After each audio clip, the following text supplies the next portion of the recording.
First. What it do, what it do? Oh, happy day. Oh, happy day. And Jesus won. He washed our sins away.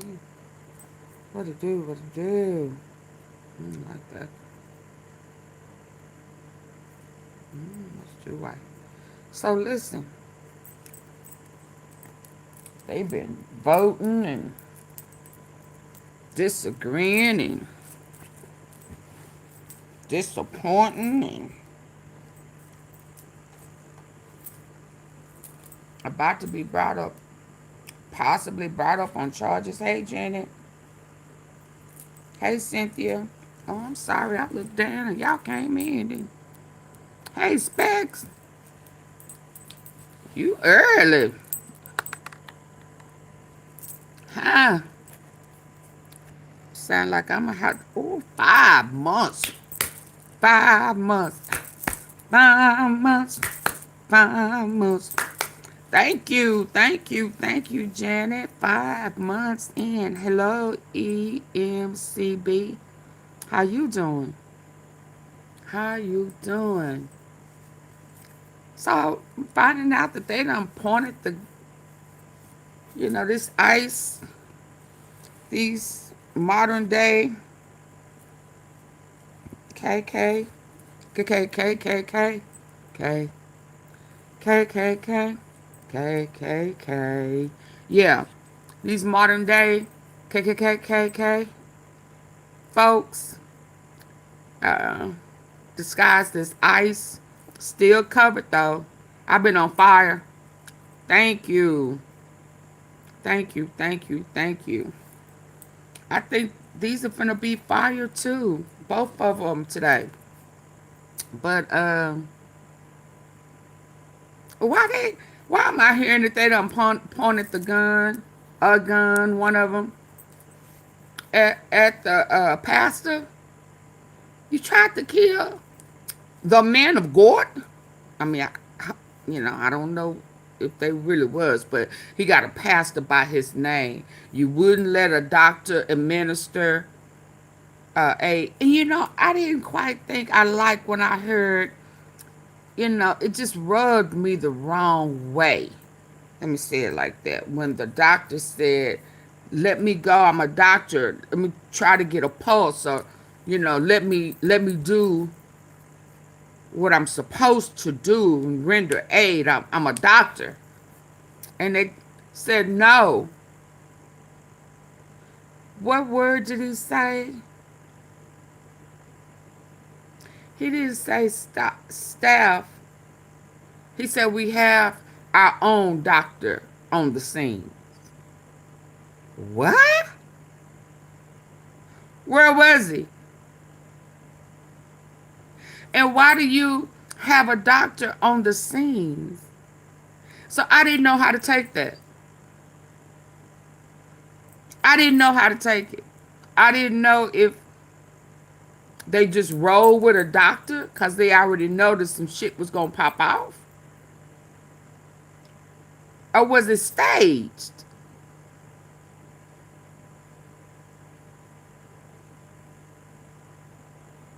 They carried her to the ambulance.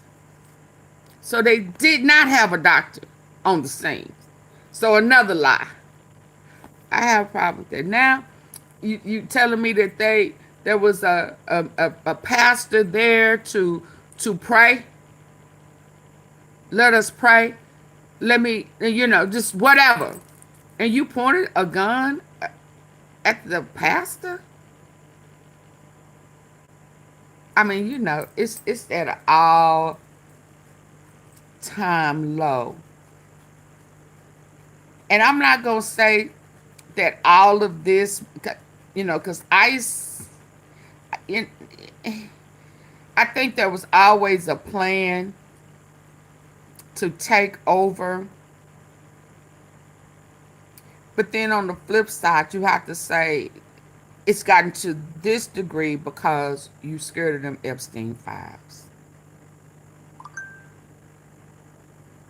You know you in it that bad, that deep. You in so deep that you go through these measures just to not be exposed.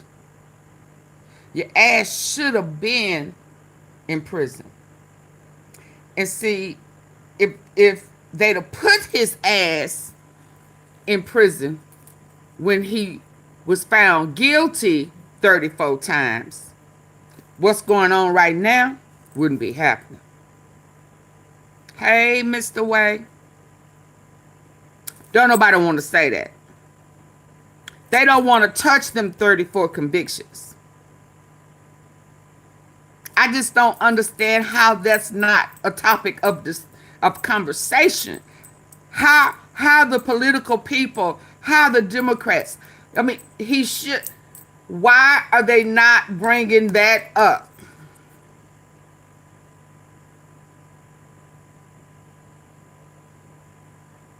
He was a coward and ran. Oh yeah, he got his ass up out of there, didn't he? He got it. And they're really trying to say he did nothing wrong. But they are pushing. They are absolutely pushing to bring him up on charges. Now, so I played with it in my head a little bit. Yeah, because he gonna pardon him. He's gonna pardon him. If he pardoned January 6th, he will pardon this one too. But it'll still be on his record.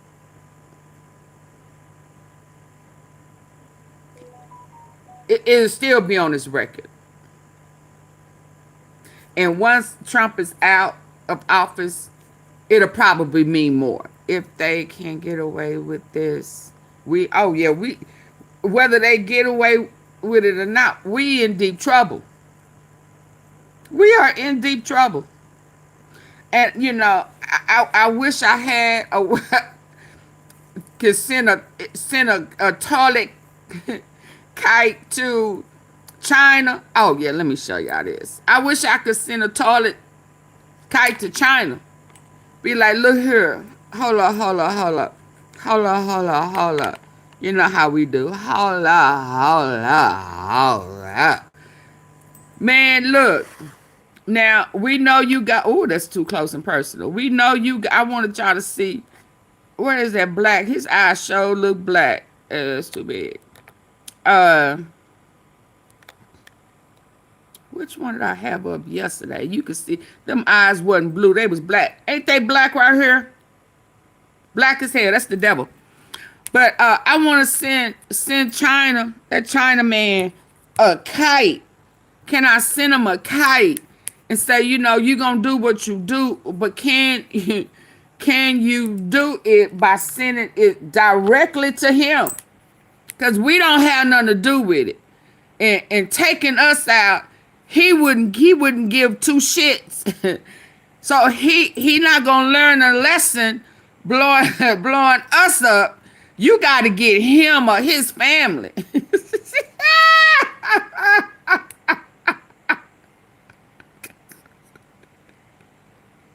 I'm saying somebody needs to say, dude, do what you do, but don't do it to us, because we ain't done nothing to you. Roku self-serve. We ain't done shit to you. He did it.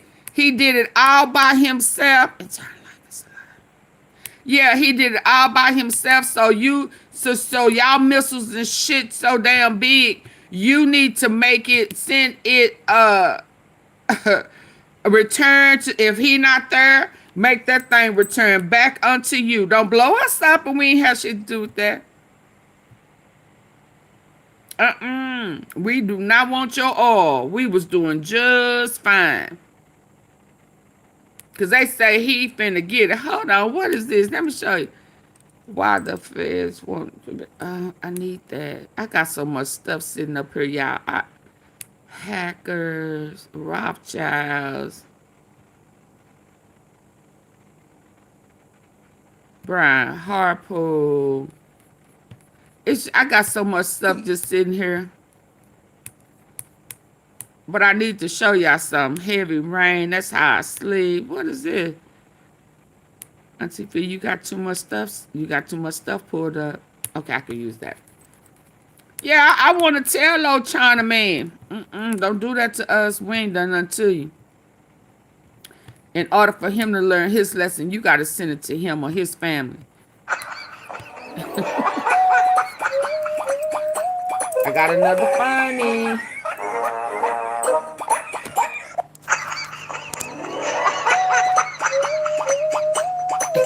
Let me cut this little cartoon sound out. Hold on. Yeah, you got to send it to him. Yeah. Laugh at that. Bam. Change that missile. Put a missile right in front of that all. Look at that little, too little, toddler ass bulletproof vest he got on. Boy, you better go somewhere. He got a whole missile. Bam.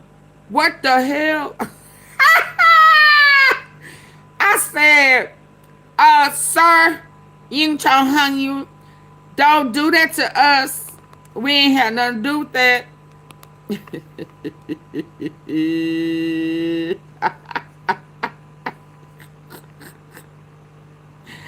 I play too much. Yeah, send it to him. What you say? Hey, Mimi, it's so hard to look at this creep. Yeah, child. Yeah, that's the devil. Hey, Monty Trucker. Yeah, so when I saw that, I said, oh, no, dude, you need to send that directly to the person who is stealing the oil. We ain't know nothing about none of that. Yeah, I mean, he already knocking down the White House anyway, right?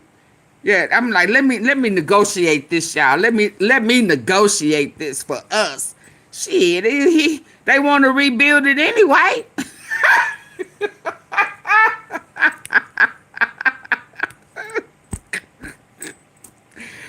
Woo! Yeah. Mar-a-Lago, yeah. Hell, he ain't paid for that no way. He ain't paid for it. He stole it. He filed bankruptcy. All he do, just like he done stole y'all all, he done stole all these properties and stuff. Sir, I'm sorry if I made fun of how I said your name, but if you gonna take this down, you need to send it directly, and it need to be hitting somebody that he really care about, because he don't care about us. Y'all already know we ain't first, so doing something to us just ain't it. It will not have the same effect. You got to get his ass directly. Look at me in my eyes. Where was I at before I pulled that up? Oh, it's down here. Yeah, I had it all mapped out what I'm going to say to him. You got to get her. Get him. Her, him, shim. He go both ways. Yeah. So, baby girl here. We're going to see who she was. They are really, really, really attempting to pass it where he can't send no more missiles, continue to be at war with Venezuela. They voted on that. 5 Democrats, I think, voted. 5 Republicans voted with Democrats. So he don't send out a threat. They asses is in trouble. They need to stop his ass doing his. You can't do an executive order, but they need to stop that. They need to create a law. He can't threaten people with revenge because they vote against him. He is not for the people. They need to write it into law. If the president is not for the people, then his ass needs to be automatically impeached and not go through a long, drawn-out process. No. Because at the point that he's impeached, he needs to be up out of there immediately. He don't need an opportunity or a chance to further cause further destruction. They need to change these laws. And the Democrats, Bipartisan. They need, but everybody needs to assign it and be in agreement. If they're not for the people, then their asses need to be automatically ejected up out the office. And now that we know folk trying to knock shit down and want to cause an insurrection, they need to, they need to change the laws. I'm gonna say that and leave that right there. Let's check this out. They saying this is who baby girl is. Let me take this down. And I absolutely think ICE should be charged. State. It should be a state crime where he cannot pardon them. They need to start, while his ass is in office, the people that they know he going to pardon need to be charged state.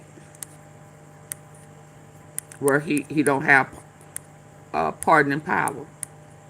See, that's how I would work his ass, but that ain't my job. Come on. Oh, I'm on the thing. I don't know why I keep forgetting that. Let's go, y'all.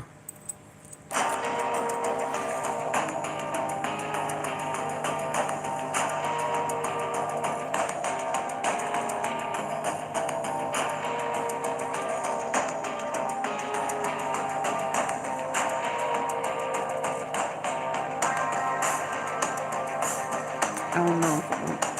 I don't want that music. Oh, but they gonna start talking though.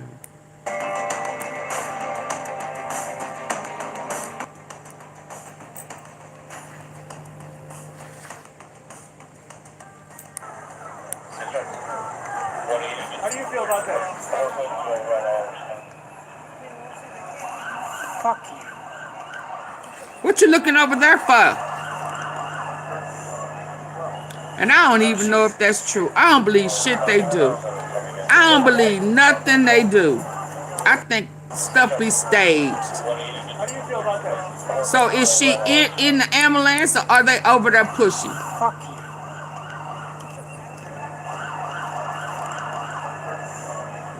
I don't see no blood on the ground. How did y'all walk up there?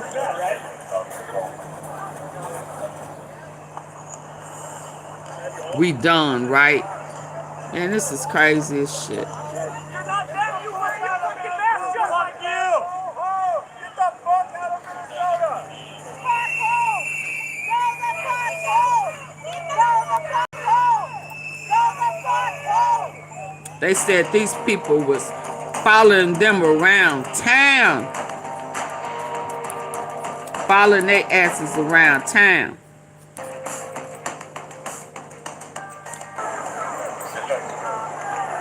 How do you feel about that? Fuck you.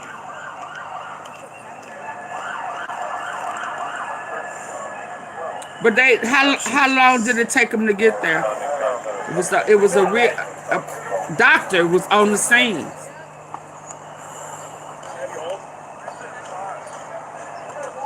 This is crazy. You're not them, you wear your fucking mask. Fuck you.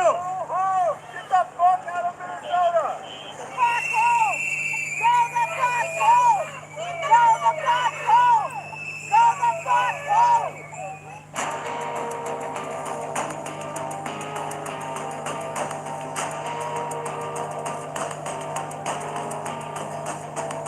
This man is crazy, y'all. He crazy. He already don't like women. He ain't like his mama. Man don't like his mama. He ain't gonna like you. He just gonna use you. He have a special kind of hate.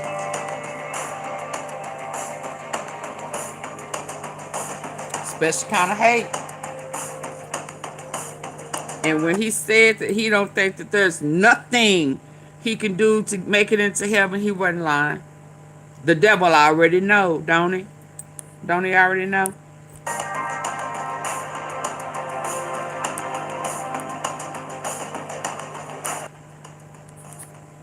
Don't the devil already know?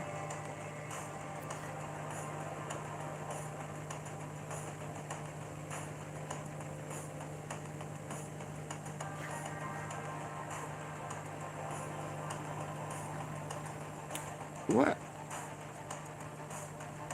Oh, that's the pawpaw.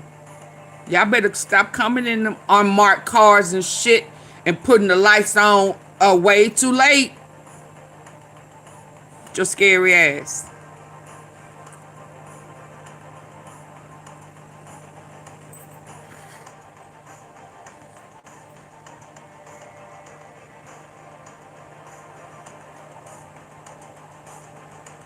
They did some yellow tear gas, what in the black man's face. I said, Lord, they was really trying to start a riot, wasn't they? You're gonna feel your life change forever. Just one gun. They was really trying to start a riot. You'll feel euphoric, but not.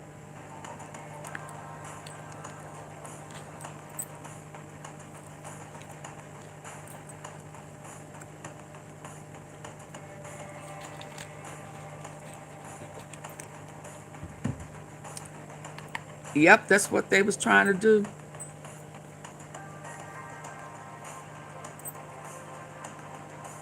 Hi, Jenna.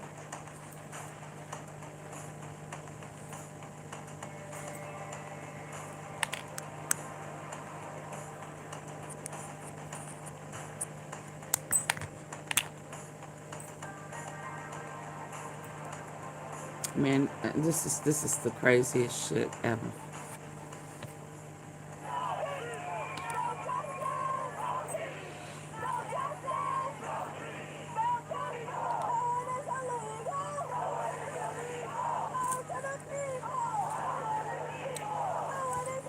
I wouldn't be surprised they didn't choose Minneapolis on purpose, knowing about George Floyd. I just don't trust nothing they do.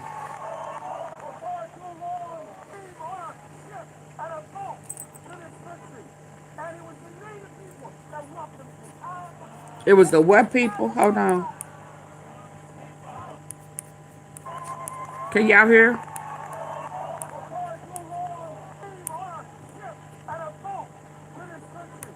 And it was the native people that welcomed you. Would find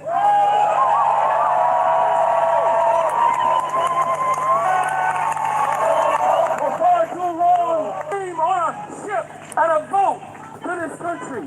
And it was the native people that welcomed you. Let's burst down the sidewalk. Stand in solidarity with the entire police.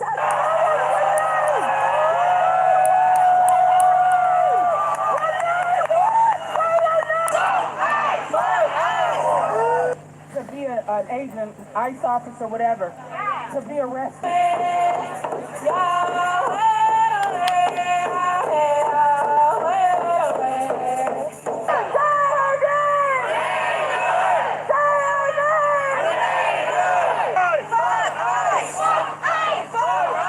Any person, and I've been in that situation where someone ran up and grabbed my hand and I went through a red light.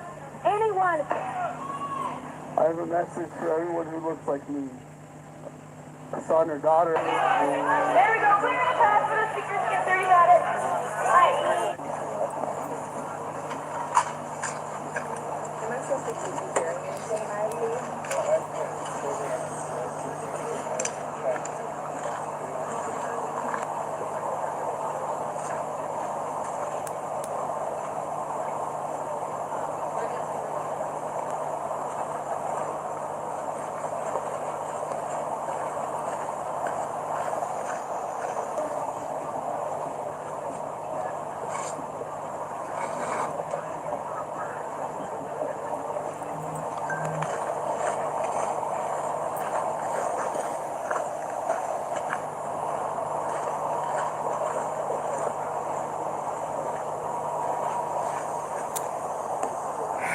Yeah, I don't know. Ain't no blood on none of that snow right there by that visual, is it? Did y'all see any? Any? Cars can be meaty. You know, I'm just trying to understand how all of a sudden it's like within these past 5 years, you know, and they have these high profile type shootings, assassin. There ain't no. I mean, you can see the tracks where people don't walk, but ain't no blood. No, no, where they got her out the car and walked up. Ah, I don't know about that. She got shot how many times? I don't know, y'all. I don't know. Can somebody explain to me how that's possible?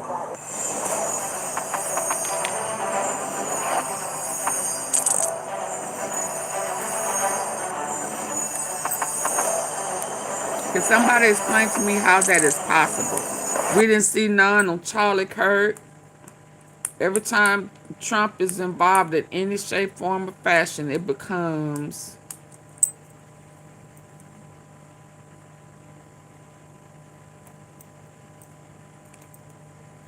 begins to look like a I don't know why all these are so big. It becomes a show, and there's never any blood. I don't know how to process that. I don't know how to act like something ain't right with that. It only takes one sign to send federal agents. It only takes what?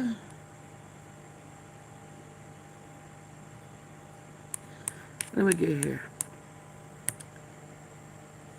Are y'all still with me? Or am I stuck? Because I don't see. Can somebody help me with that while I go to the next one? Why ain't no blood?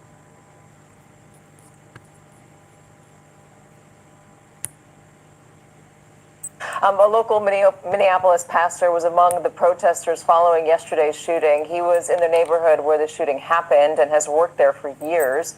Reverend Kenny Callahan says he was handcuffed and detained by a masked federal agent and put in the back of an SUV. He says the agent asked, "Are you afraid yet?" When he was eventually released, Reverend Callahan says the agent told him, "Well, you're..." He says the agent asked, "Are you afraid yet?" When he was eventually released, Kenny Callahan, are you afraid yet? Can anybody explain to me how we don't see no blood here lately when people are unalive?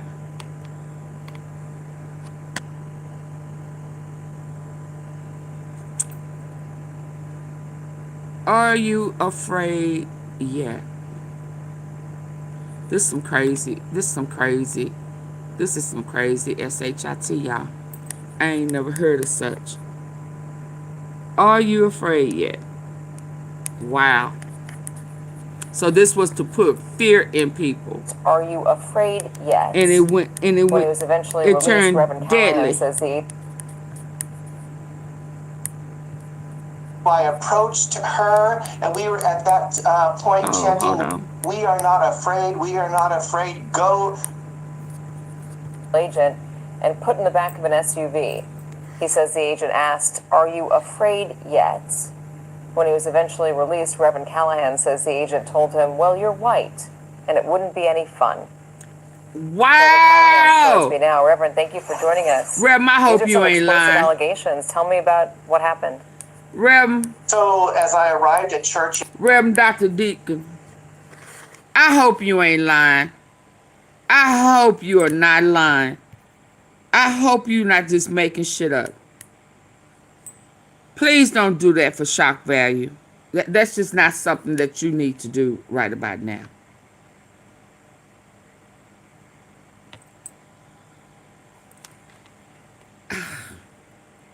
It just keeps getting worse and worse. When he was eventually released, Reverend Callahan says the agent told him, "Well, you're white, and it wouldn't be any fun." Reverend Callahan joins me now. Reverend, thank you for joining us. These are some explosive allegations. Tell me about what happened. So as I arrived at church yesterday, I noticed that there was something going on just a block and a half from the church. And so I grabbed my whistles because we're used to doing that. And I went down to see what was going on, and I realized it was an ICE raid, and there were many, many protesters.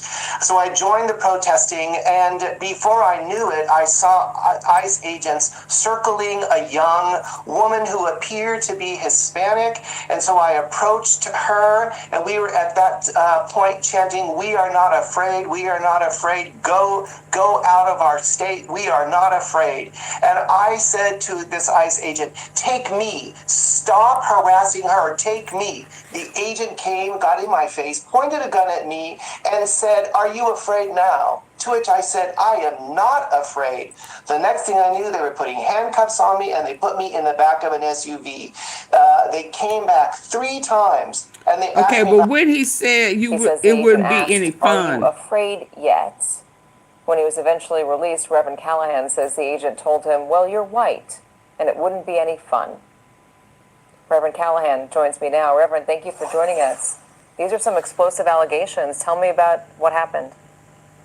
So as I arrived at church yesterday, I noticed that there was something going on just a block and a half from the church. And so I grabbed my whistles because we're used to doing that. And I went down to see what was going on, and I realized it was an ICE raid, and there were many, many protesters. So I joined the protesting, and before I knew it, I saw ICE agents circling a young woman who appeared to be Hispanic. And so I approached her, and we were at that point chanting, "We are not afraid, we are not afraid, go out of our state, we are not afraid." And I said to this ICE agent, "Take me, stop harassing her, take me." The agent came, got in my face, pointed a gun at me, and said, "Are you afraid now?" To which I said, "I am not afraid." The next thing I knew, they were putting handcuffs on me, and they put me in the back of an SUV. They came back 3 times, and they asked me if I was afraid yet. To which I replied, "Hell no, I'm not afraid of you, and I'm never going to be afraid of you." The 3rd time when they came back, they asked for my identification, they asked for my cell phone. I asked them if I was under arrest. They didn't answer. And then they said to me, "Well, you're white. You won't be any fun anyway. You can get out of the car." I was astounded. If I was under arrest, they didn't answer. And then they said to me, "Well, you're white. You won't be any fun anyway. You can get out of the car." I was astounded to experience and see such blatant racism and the effects that this is having on our community. But let me tell you, the other thing that I was amazed by was the number of different kinds of persons that were showing up at that rally to support immigrants and to be able to say, "No, we are going to support our immigrant siblings because this is what we do." And so I was grateful to be there and grateful to stand in solidarity with anyone who is marginalized within our society, and will continue to advocate for the rights of my immigrant siblings here in Minneapolis and around the world. That is a shocking thing for you to say, he said to you. Thing. Were there, You was don't there any even other want agent to. around? She don't even Did want anybody to say, use did a anybody word, look at him the askance? appropriate word, a thing. What do you mean, a thing? A thing. What is that? It's not a thing. You just don't want to say the word. Hell For you no. to say, he said to you. A thing. Were, In solidarity with anyone who is marginalized within our society, and will continue to advocate for the rights of my immigrant siblings here in Minneapolis and around the world. that is a shocking thing for you to say, he said to you. Was there any other agent around? Did anybody say, A thing. did anybody look at him askance? Was there any reaction? There were 2 other agents, and I don't know what they were saying. I was so shocked There were two other persons in the car with me that they released, and I don't know what they were doing to them, but I know that their experiences were the same. It was definitely intimidation at its finest. And they were pepper spraying people yesterday as well and pushing people to the ground. And we were non-violently protesting.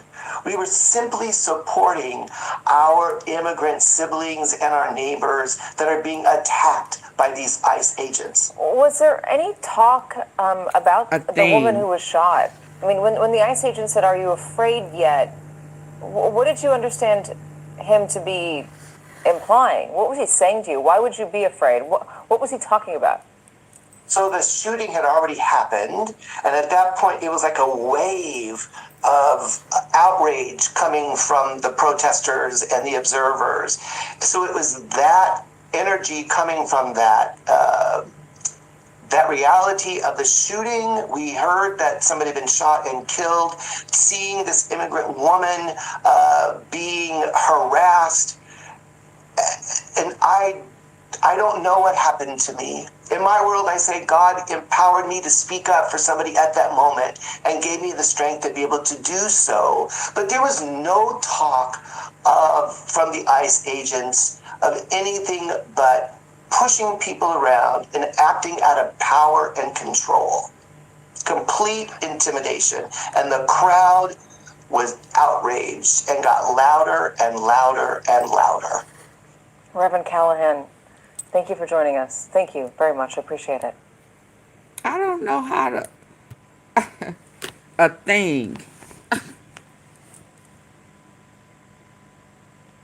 Intimidation. Racism.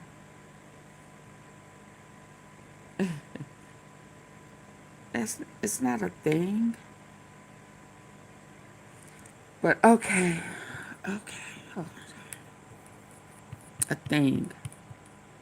Wow.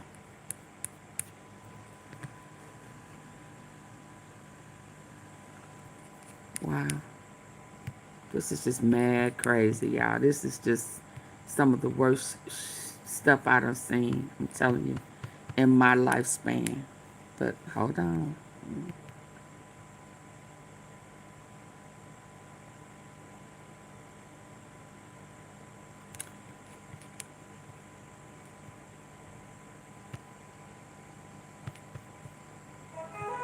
Today's guest Y'all double tap the face of your screen. Get the likes up for me. Hey, Sky. We have some news out of the Hennepin County DA's office. The office there believes that it does have the jurisdiction to bring charges against the ICE agent despite the supremacy clause. And they are unhappy about the FBI rescinding cooperation with the Minnesota Bureau of Criminal Apprehension. Joining us now, Lieutenant Governor of Minnesota, Peggy Flanagan. So if Hennepin County believes that they do have the jurisdiction to bring charges against the ICE agent, do you believe they should? Well, I think right now it's pretty clear that, there needs to be a full and fair, transparent investigation that is done. And Renee Good deserves justice, and so do the people of Minnesota. And so I know that our Minnesota Attorney General is taking this incredibly seriously. And, the governor, again, has called for fair and transparent investigation, and that should be the expectation. And I think, the FBI has stopped working with the Bureau of Criminal Apprehension, and what are they afraid of, I guess is my question. If they did want to bring charges and they needed to investigate first, can they still investigate given that the FBI is taking control of this? I mean, I think, we should be honest that it would be, it is more difficult, certainly, to pursue charges without the cooperation of the FBI. It becomes really, really difficult. But, I think people are certainly calling for transparency and calling for justice, as they should, right? This is out of the ordinary, right? That, that the FBI would shut out the BCA. And so, I think people deserve to know the truth, What would- especially when, right, we see with our own eyeballs, right, these the video footage of Renee Good being shot and killed by an ICE agent Gun from multiple down. angles. And the what's coming out of Donald Trump and Kristi Noem, which I think is frankly just peddling lies and untruths and trying to disparage the memory of this mother who was shot and killed in our community. What exactly would the Bureau of Criminal Apprehension, the MB or BCA, be doing if they were still involved? How would they be assisting or working with the FBI? I mean, this is something I think that has happened in countless former investigations, and this is they work in partnership all the time, and so this is again just being very clear that we need to ensure transparency in this case. Minnesotans deserve that, and I just think. Now, even JD Vance just earlier today said that somehow ICE agents are given total immunity, which is just patently false. So I just believe, and I think that state officials, along with just Minnesotans, are calling for transparency, or calling for the FBI to work in partnership with the BCA, and we deserve it. And we all saw what happened, and it's horrific. Vance said absolute immunity for ICE agents. What are you worried about next in terms of your city? We're seeing if they go the protest right now is much calmer. We've seen little moments of tension here and there. Are you concerned about nightfall? Are you concerned about the coming days and weeks? So here's what I know about Minnesotans. We care tremendously about each other, and we show up for one another. And I think what you saw last night, were thousands of people showing up in a vigil peacefully. Nonviolent resistance is one of the most important tools in our toolbox, and I don't, want anyone to give Donald Trump a reason, right, to hurt Minnesotans. And want to also be really clear.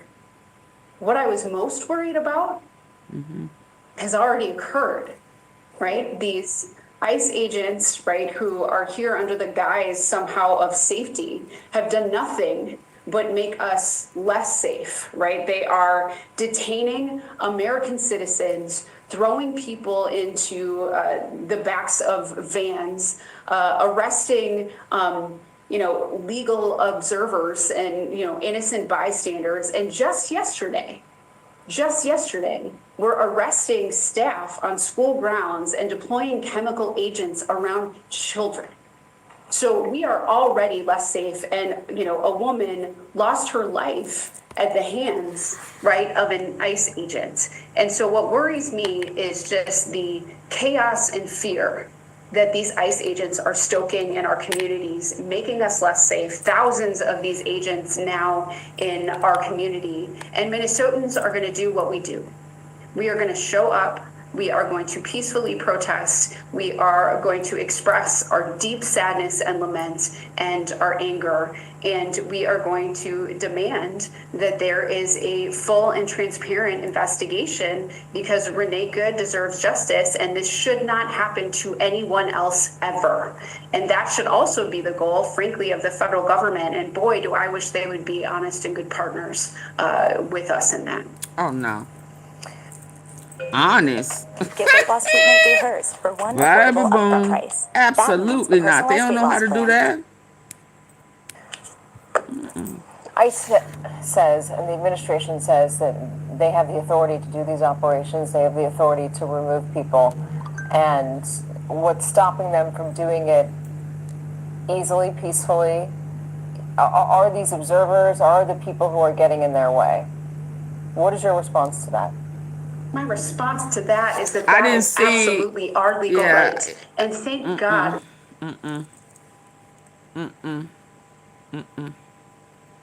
I didn't see, I didn't hear, I didn't hear anything worthy enough for them to go try to yank this lady up out her car.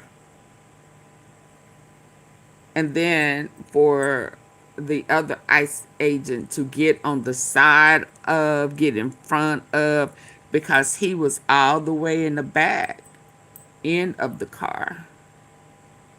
And it was 2 or 3 people up front. So he came and put himself in that position to get aim. Yeah, you shot her before she, or as she was moving forward. Yeah, no. Because when you got out the way, or when you say that you was touched, you had already shot her. Her foot was on the gas. She was already, the tires were already cut to turn. No. There were multiple people who were filming this interaction so that the story that they are trying to whip up, the story that they are trying to tell, we can see is, is false. Right. And so these legal observers, folks who've been trained up in community to make sure that these folks, cannot just move through our community with impunity. What they are doing is unconstitutional. And of course, right, when they're engaging in this kind of behavior, of course they want to discourage people from videotaping and telling the truth and calling it out. But I know Minnesotans, I know our people, and we give a damn about each other. And these are folks who are showing up from, all different communities across lines of difference, clergy, moms, grandmas, veterans who are saying, not on our watch, not in our community. Can you just come and terrorize entire groups of people, right? This was done under the guise of safety. Yeah, they right? were and now giving. what we can see over and over again, and it's literally making us less safe. For goodness sakes, Minneapolis public schools are closed today because of what occurred. It's outrageous and it has to stop. Lieutenant Governor Peggy Flanagan, thank you very much for joining us.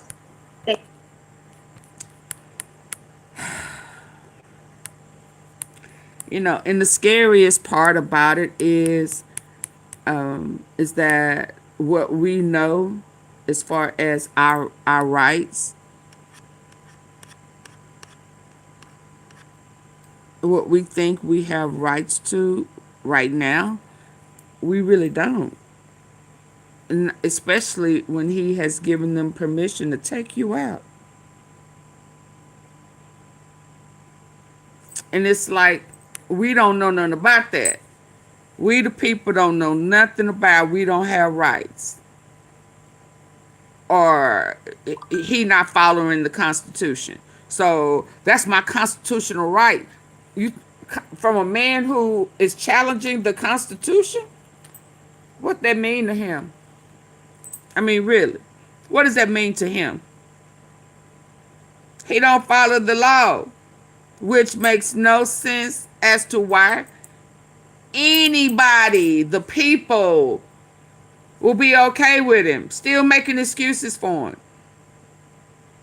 I mean, so to say, well, they're going to put who they want to put in. Yeah, but the way these people are still defending him as if those things that he did, he didn't do. And he did. He's been convicted of it. He's not been convicted. What? Yes, he has. Prove it. What? So it's like,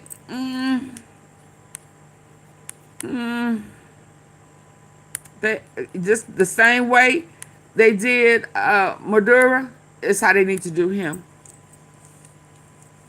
Yank his ass up out the bed in the middle of the night and put his ass out. Now, that's just how I would do it if it was me. Hold on.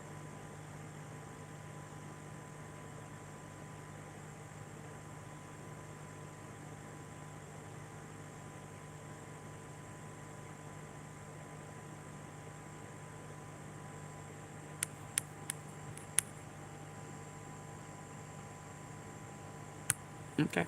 Hear this one.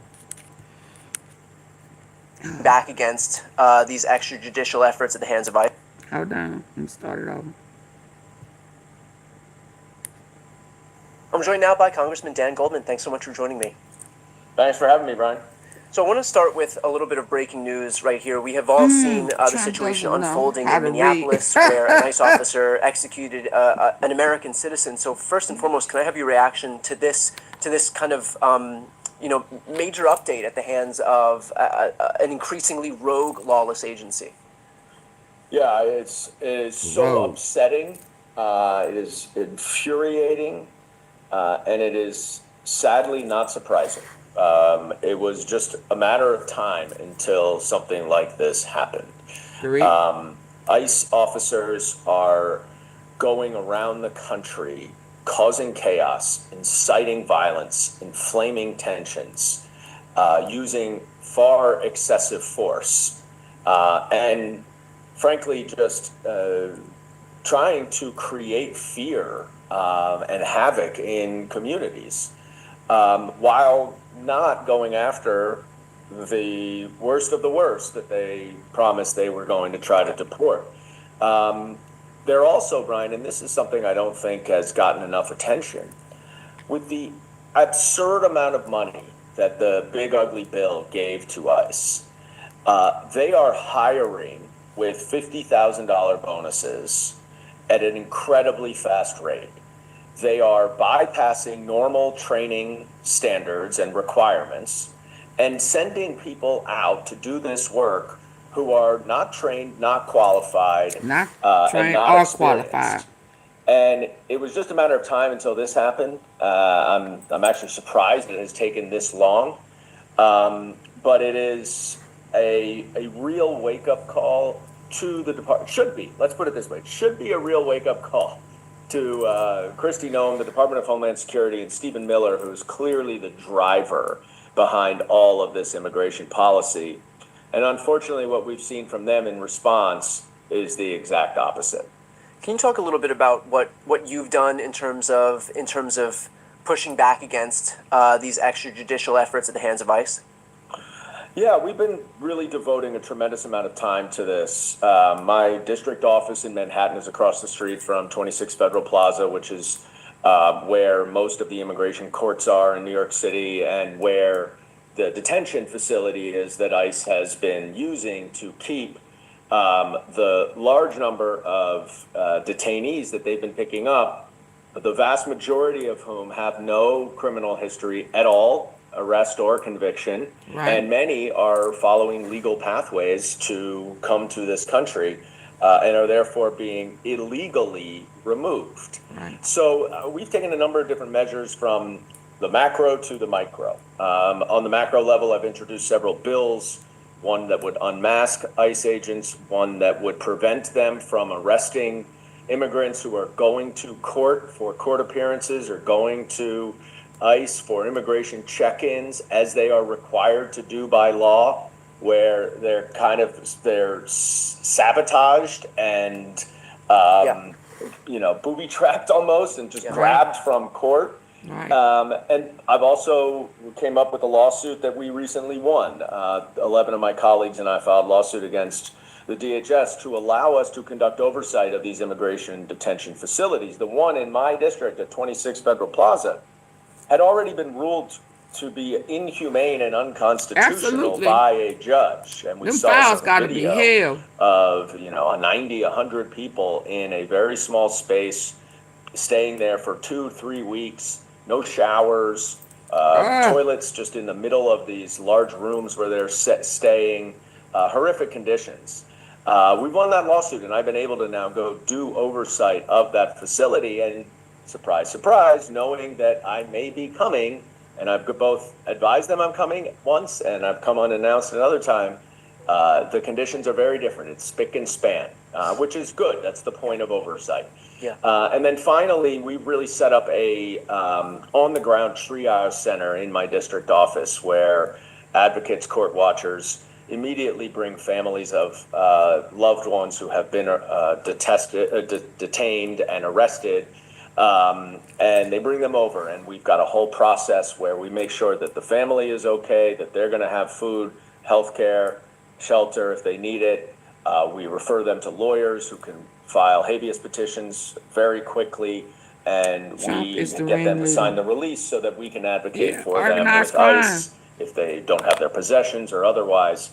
And it's made a difference. 9 immigrants have been released as a result of these efforts in the last month or so. As we watch the situation in Minnesota, for example, play out, do you have any concern that the Trump administration will use this inevitable violence that we're going to see as a pushback to the fact that ICE just killed an American citizen, use that to basically ramp up whether it's National Guard or U.S. military in very much the same way that, you know, when ICE was sent into Los Angeles and inevitable protests grew against ICE, that Trump used that as the inciting incident, as some justification to then send in the National Guard there. And so they kind of benefit from having these awful moments because it gives them a pretext to be able to say, oh, look at all this violence. There's an invasion, there's an insurrection, there's a Right. rebellion. We need to send in our troops. Do you have any concern that this is going to be used kind of to their benefit to further clamp down in a way that this administration clearly wants to do? I have had a concern about this for a long time. It's part of the reason I wrote They a letter seized to Mar-a-Lago the today. NYPD. Did they? Urging Did them to they?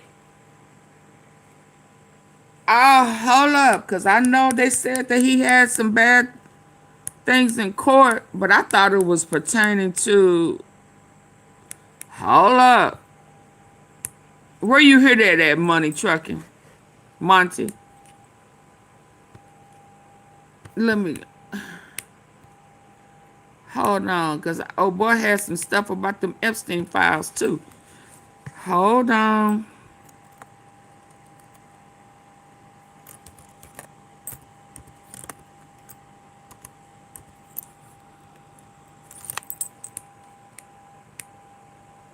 Okay, I'm finna get there.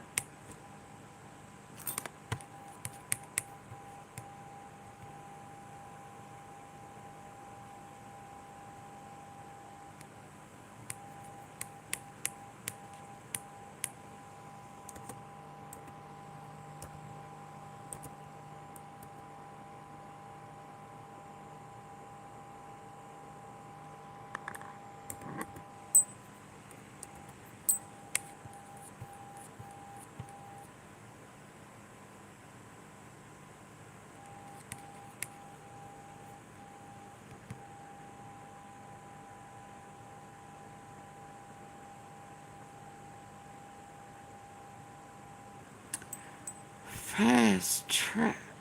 Checking Trump. I don't see it. Hold on.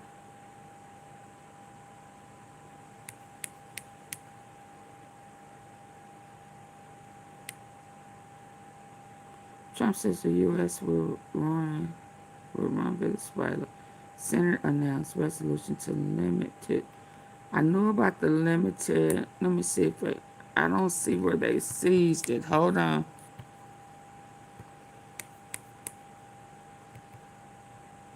Because I don't know how they could.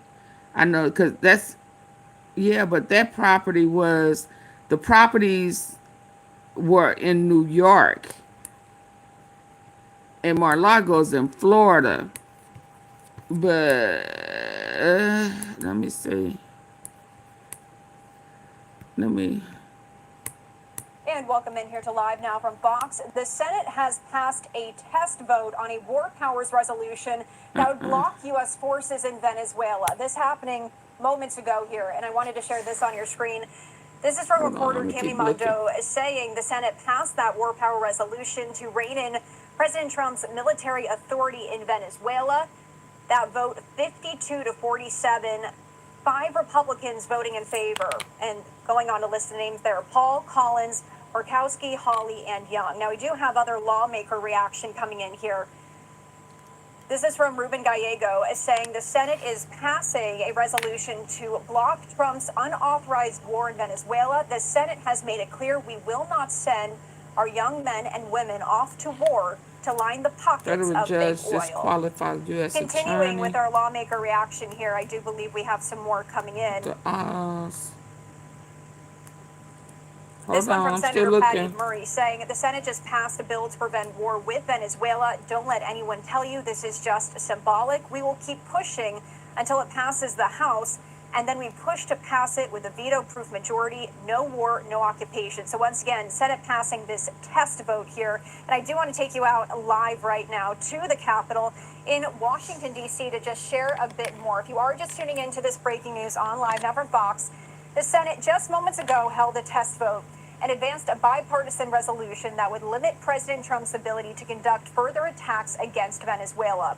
The War Powers Resolution requires President Trump to get congressional approval before striking Venezuela again, and it comes after the U.S. military captured the president of the South American country, Nicolas Maduro, in a surprise nighttime raid. And as President Trump's administration is seeking to control Venezuela's oil resources and its government, Democrats had failed to pass several such resolutions in previous months. Republican leaders have said they had no advance notification of the raid early morning on Saturday to seize Maduro and his wife, but mostly expressed satisfaction this week as top administration officials provided classified briefings on the operation.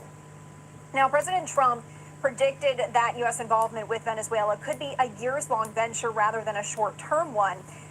In those early hours of Saturday, U.S. forces arrested Nicolas Maduro in that overnight operation, and President Trump announced the move in a Truth Social post, saying that Maduro and his wife had been captured and flown out of the country. Now, following the operation in Venezuela, President Trump said the U.S. would run the South American nation without going into details about what that would entail. But the president told the New York Times yesterday that he anticipated the U.S. would be running Venezuela and extracting oil from its reserves for years following this operation. And Venezuela holds more than 300 billion barrels of proven oil reserves. That's nearly quadruple those of the United States. So President Trump announced on Tuesday as well that Venezuela would be turning over between 30 million and 50 million barrels of high-quality sanctioned oil to the United States. He said the oil will be sold at market price, and he will control the proceeds to ensure it is used to benefit the people of Venezuela and the United States. The president also adding that the oil would be transported directly to unloading docks in the U.S. via storage ships. Where did you see that at, Monty? News here, as we were sharing this with you live during this vote, the Senate passing that test vote to block U.S. forces in Venezuela. Yeah, where did you see that at? Because even when I go out to ask the check on, and I'm sure it may be just late or hadn't updated yet, but when I asked, was President Trump Mar-a-Lago property seized? There was a 2022. Let me put 2025.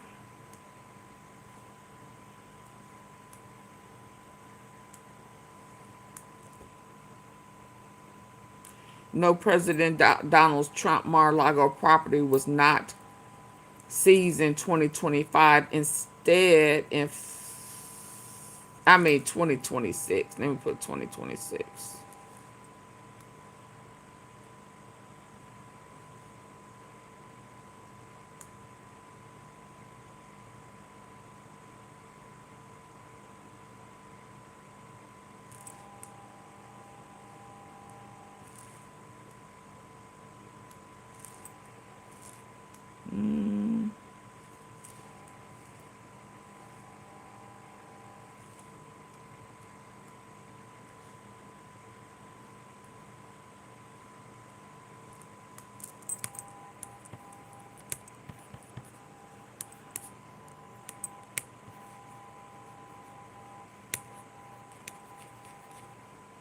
No, President Trump's Mar-a-Lago property was not seized in 2026. Recent news from January 2026 shows him conducting official presidential duties from there, like addressing military actions in Venezuela, but this followed the FBI's 2022 raid for classified documents. Is the only thing that was seized. They seized Mar-a-Lago today. Trump, yeah, maybe it was okay, yeah, because not yet. And I know when the other day when they was talking about the properties that got seized, they gave like a 401 or 410, and then the Trump Tower, but all of that was out of New York. Hold on. They didn't make any mention of yeah,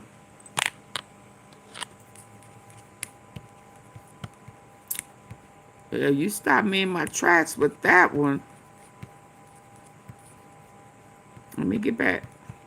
Prepared to Hold arrest on. ICE agents who go rogue, because this is all part of the plan that Donald Trump has created to make up this violence and chaos in these cities, to send ICE Making in, it up. to have the ICE agents use excessive force, to try to have them incite violence, Right. and Hold on. incite I'm protests still looking though. Bear that with me, they y'all. then will inflame and potentially turn violent, so that Donald Trump can then say, oh, well, we need now the National Guard to go in, Right. because there's so much violence that was incited by the federal government itself. Yeah. And, this is all part of a pattern where Donald Trump is clearly trying to create so much unrest that he can invoke the Insurrection Act, or he can invoke the Alien Enemies Act, so that he can clamp down even more. And it's been clear to me for quite some time that this is the pathway that he's been going, and there are no guardrails. And Stephen Miller is running this. He's a dangerous person. He is legitimately a really, really dangerous person. I'm gonna need a new headlight, right? Yeah. You got any ideas? Carparts.com always delivers, and they carry clear, because in the Middle District of Tennessee, federal prosecution Hold on. against Abrego Garcia by the Department. He got some faces sanctions as trial is canceled. I'm still Play looking. stupid games, win stupid prizes, Trump regime. Engage in sanctionable conduct, get sanctioned, Trump regime. One of the most flagrant forms of sanctionable conduct right before our eyes. This amateurish, incompetent, corrupt, and despicable regime. They think they're being funny, violating court orders. Well, I think a federal judge and federal judges are about to make them pay. So one of the top spokespersons for the Department of Homeland Security is named Tricia McLaughlin. And Tricia McLaughlin made the following post in response to Benny Johnson defaming Abrego Garcia. Benny Johnson writes, MS-13 terrorist Kilmar Abrego Garcia was released by a rogue judge and is now making TikToks. The TikTok video in question is just Abrego Garcia listening to music. He's not talking about the case. He's just literally celebrating his right to exist and his freedom, but he's not mentioning the government at all. And he's being referred to as a terrorist. The judge is being defamed here. And then Tricia McLaughlin, who has a senior position in the Trump regime, says, so we at DHS Gov are under gag order by an activist judge, and Kilmar Abrego Garcia is making TikToks. American justice ceases to function when its arbiters silence law enforcement and give megaphones to those who oppose our legal system. So then she doubles down, reposts Benny Johnson's defamation, attacks the judge, acknowledges that there are some obligations that the Department of Justice has when it's prosecuting somebody for crimes, and then violates said obligations. I want to be clear, because in the Middle District of Tennessee, federal prosecution against Abrego Garcia by the Department of Justice, the only thing the judge previously said is that all of the normal local rules that apply to publicity before trial apply in this case. There's no like special gag order in place in that case, but regardless, the DOJ is flagrantly violating those local rules. And the Trump regime is flagrantly violating those local rules, where you're prosecuting somebody in the criminal justice system where there is a presumption of innocence. You're not allowed to defame the individual publicly using social media accounts like this and then attack the judge. It just goes against the rules. If you wanted to talk about what's actually being charged, the charged conduct, the DOJ in the past has done press conferences and press releases that describe the charged conduct, and the prosecutors use very careful language. These are allegations. Everyone's presumed innocent until they are found guilty, but you stick to the charged conduct. Abrego's not charged with being a terrorist. He's not charged with MS-13 conduct, attacking the judge as a rogue judge, lying about what the judge is doing. It's just conduct that is not allowed in any prosecution forever. It has nothing to do with this case or this judge. It's just basic 101 DOJ manual, local rules, bar ethics rules, the law, you name it. So Abregos Garcia instantly goes into court and flags that post for the judge and says this confirms that the DOJ knows that they have obligations. They are violating those obligations. Let's just look at the act. Let's just look at what's on page 4 right here. The government asserts that extending the local criminal rule 2.01 to Greg Bavino, he's the head of Border Patrol, would raise grave constitutional concerns.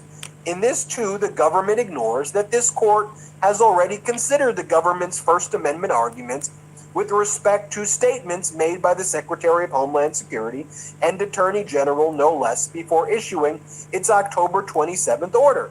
As the court has recognized, local criminal rule 2.01 is consistent with the First Amendment because it restrains speech that may pose a clear and present danger to a fair trial by an unbiased jury. Then it goes on to talk about the Gentile v. State Bar of Nevada case. That's the main case on this area of First Amendment speech by litigants in criminal cases. State Bar rule analogous to Local Rule 2.01 does not violate the First Amendment. The rule narrowly prohibits statements like those made by Mr. Bavino about Mr. Abrego's character reputation. And then it goes on to cite over here that on December 27, 2025, DHS Assistant Secretary for Public Affairs, Tricia McLaughlin, shared a post on X stating what we all just saw right there. And then it goes on to say, neither Mr. Bavino's nor Ms. McLaughlin's statements protect the government. They defame Mr. Abrego, they defame this court, and the federal district court for Just the don't have District no of respect for the Maryland law. as well. But Now, want other you people will to all follow it. recall Ugh. that in the Middle District of Tennessee, trial was supposed to take place in a few weeks. The judge canceled trial, has set an evidentiary hearing, and has said, look, Trump regime, there is already a showing made of vindictive prosecution by you against Abrego Garcia. By the way, the order by the judge, Judge Crenshaw, was recently unsealed, and what it shows is that the Trump DOJ and the top federal prosecutor in the Middle District of Tennessee, this guy McGuire, that they've been lying publicly by saying it was just McGuire's charging decision because there were all these emails that were kind of hidden in a 3,000 page document dump where McGuire is literally taking the orders from Maine Justice, and they're talking about coordinating the press release. Todd Blanche's deputies are telling McGuire, just wait for it. We want to review it. Like, we're a part of it. Like, listen to us. We'll tell you when to basically file, run everything by us. And so the judges said, look, you want to have Todd Blanche or Kristi Noem or Pam Bondi testify to rebut the presumption, have them show up, but we're canceling trial, evidentiary hearing here, and now there's a sanctions hearing as well. Let's bring in Harry Littman from Talking Feds YouTube, Talking Feds Substack. Talking Feds podcast. Harry, sorry for that, again, lengthy intro, but I wanted to make sure I set the stage with all of those facts because you're a former top federal prosecutor. You led a prosecutorial office in Pennsylvania. You were a top prosecutor at Maine Justice. You know, this is serious stuff that they're doing right here, that in any normal administration, you don't behave like this, and it doesn't matter what Republican, Democrat. This is not how you behave, Harry.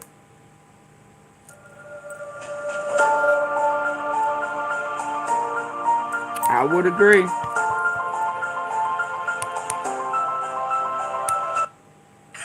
It's not only not how you behave. If you behaved half this way, your phone would ring off the hook from the office of the Deputy Attorney General, the very ones who here, as you pointed out, seem to have been orchestrating the prosecution of Abrego Garcia the whole time, and you'd get a WTF and a possible sanctions investigation by the Inspector General and the like. Anyone knows you can't try to dirty up a defendant this way, and you've been kind. Bovino's statements, calling him a wife beater, calling him an MS-13 gang member, which of course they've been trying from the start.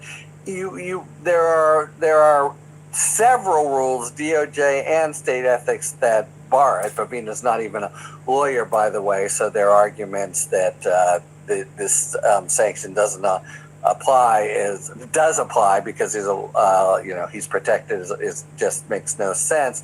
But it's beyond that. It's you would know it anyway to your bones. But here the judge Crenshaw said again, and there's now been 2 orders where he said you can't do this, and it really is now teed up for sanctions. And as you say, it seems like they're shooting themselves in the foot. They are having to go forward on January 28th. We've talked about this, and we'll see if they somehow turn tail, but they're going to have to try to say, and Crenshaw has found the presumption is against them, and nothing was vindictive. Everything was all kind of business as usual out of the office of the Middle District of Tennessee. What more flagrant evidence, was already, as you say, the unsealed memo has these pretty damn incendiary emails. But come on, a garden variety case in the Middle District of Tennessee doesn't have the whole brass, and the official spokesperson for DHS, by the way, which is even within the Trump administration, a kind of outlier in their sort of cowboy culture, but it's what more do you need than to show this is all a big time political priority of the administration, and we're going to keep dirtying him up. That's the very narrative that led to the accusation, which looks pretty stronger and stronger, that the decision to bring him back after they were forced to by the U.S. Supreme Court, but unveil criminal charges against him, that came from the upper echelons of the administration, not the acting U.S. attorney in Tennessee. So that also just undermines their claim. It's so foolish on top of nasty. Yeah. Y'all, please double tap the face of your screen. Just double tap on your phone. And if you're on your computer, please hit the 3 dots at the top right corner. I would greatly appreciate it. Yeah, I'll wait. I'm going to have to wait a little bit to get the likes up because I'm about to go in and I want my likes up before I go there. So double tap the face of your screen.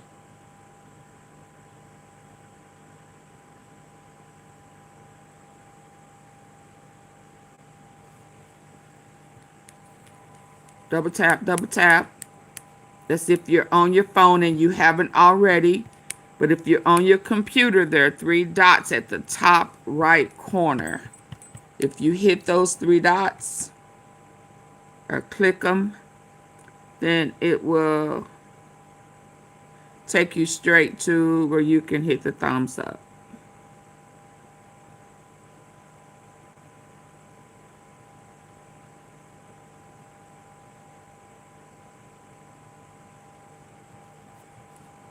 this real quick. If you have been looking for scratch-made pasta taste without the price tag of takeout, I have found the Marie Callender's Chicken Parmigiana Bowl to be... The Trump DOJ is blatantly breaking the Epstein transparency law. That's how we are starting 2026. The law had two deadlines. The Trump administration has clearly broken both of them. The first was to turn over the documents. As everyone has seen, that is not happening really at all in any meaningful way. And second, because Congress wanted this to be fast, they said, give us the documents first, redact what you have to, and there are rules on that. And 2 weeks later, you can explain your redactions, because there's got to be a process. Anybody who's seen any of the memes joking about this knows that if you could just redact everything, it would be pointless. And the DOJ, and this is a sign of malfeasance, of not even trying that hard to look like they're complying, let alone really comply, has blown through the redactions deadline. So they're not even providing what is very easy. Anyone who's litigated in court and even in basic civil cases knows that you can provide supporting information. It could be a letter explaining the documents or certain redactions, privilege, file, etc. I'm not going to get into all the details, but basically they're not doing that either. I'm Ari Melber. This is one of my YouTube breakdowns. You can always subscribe if you're interested. This is my first Epstein report of 2026, and we are in a period now where it is a full-blown cover-up in public. This is like Watergate meets sex trafficking. Donald Trump was forced to sign that law because he lost. There was a veto-proof majority.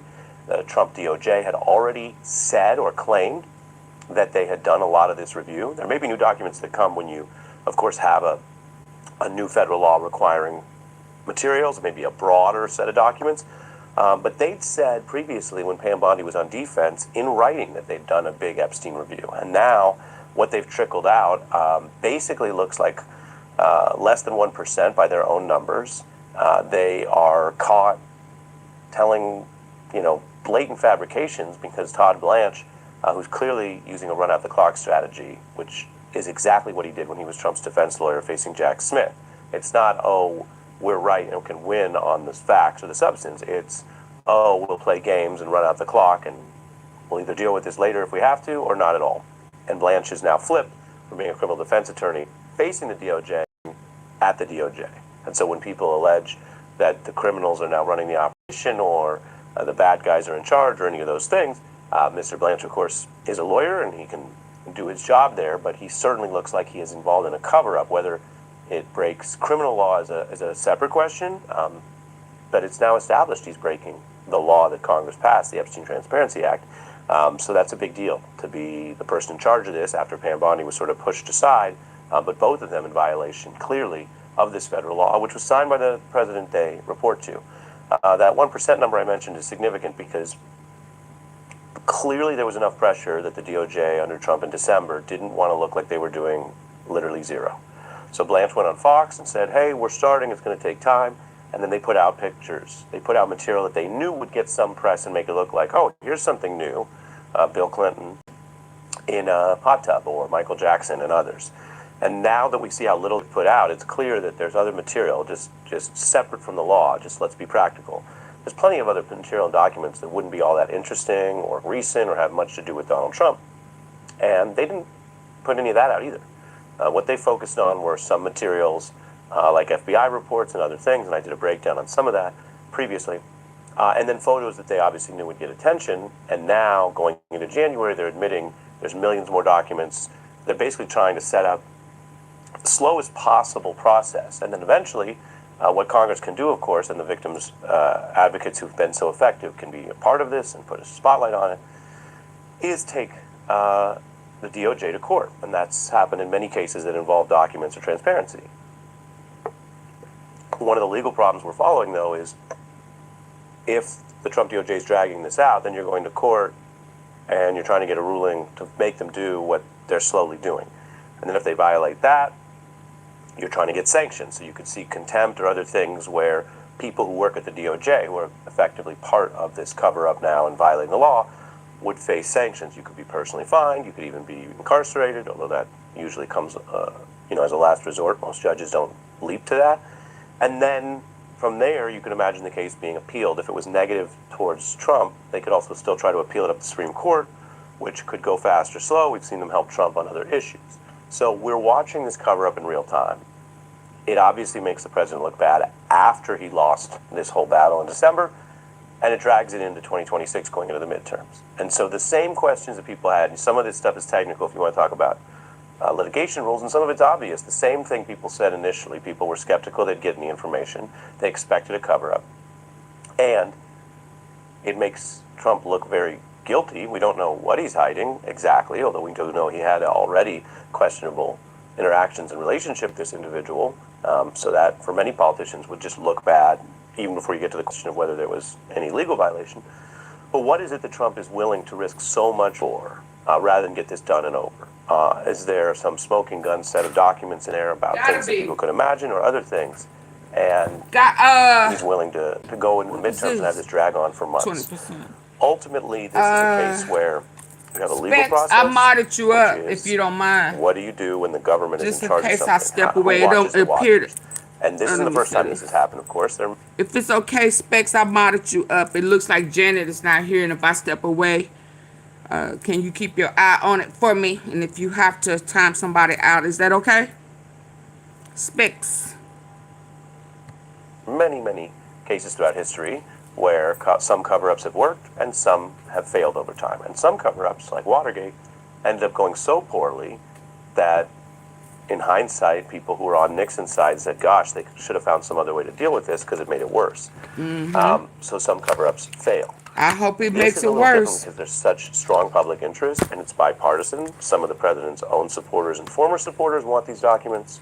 The moral clarity of the victims groups, and then the bipartisan coalition in Congress, which already rejected Trump once on this. So it's striking that so many years after Epstein's suspicious death in prison under the Bureau of Prisons run by the Trump administration, and by the way, the Epstein law asks for more information on that aspect of this, and that much of that has not come out.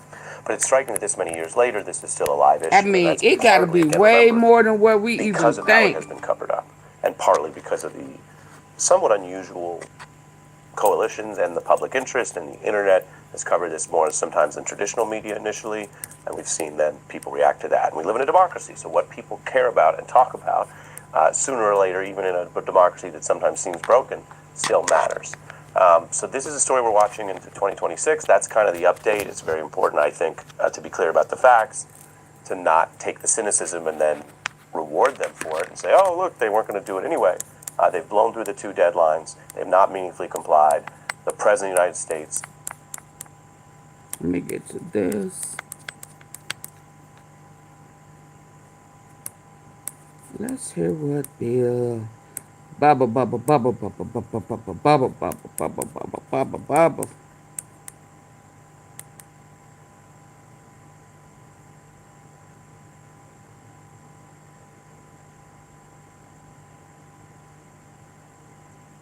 And old girl got kicked off the air. I believe Epstein and Trump are lovers. Were lovers.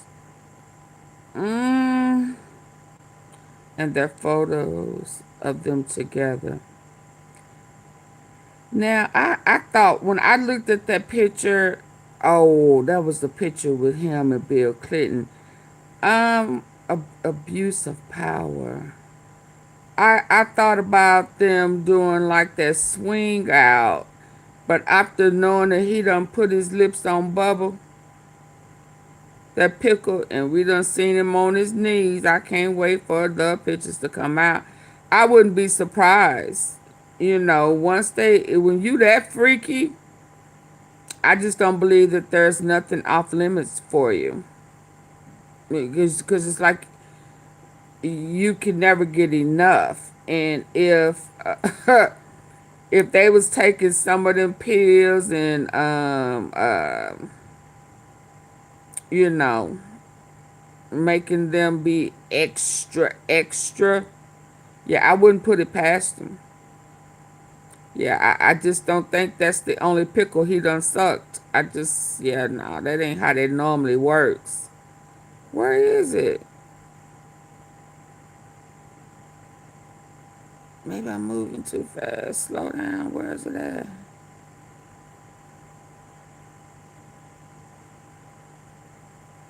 Girl, slow down. Yeah, I just don't. When you that freaky, let me hit refresh. Yeah, no, I can't put it. But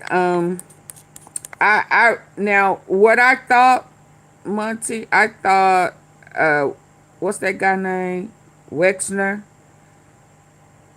I think Wexner was his male lover.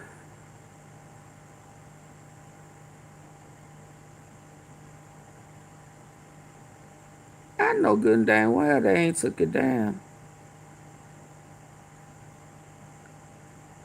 You lying to me.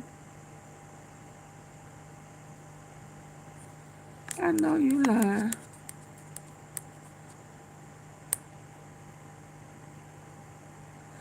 Yeah, I think where's this at?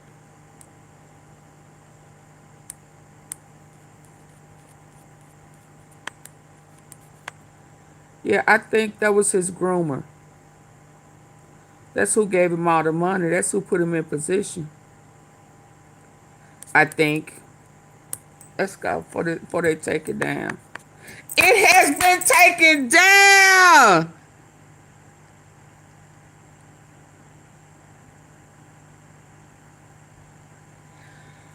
Wow. I knew I was having a hard time finding it. Look, y'all, they done took it down. God, dog. God, dog. What?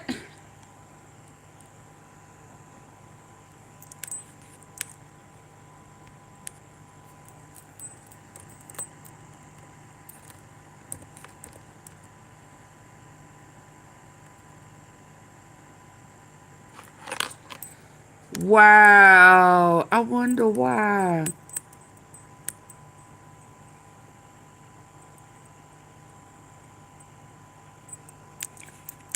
Hold on. I had it.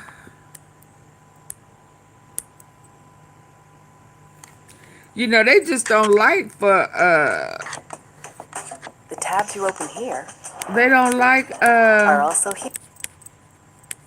they don't like Donald Trump, who's been the most pro-Israel president, goes, I'll hold fund on. your genocide. I'll That is so messed up.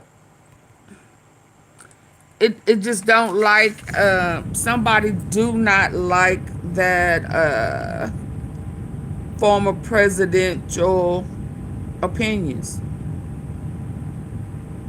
Dave Smith. Hold on, y'all. Trying to see legal action incoming. Hold on. That has thrown me all the way off.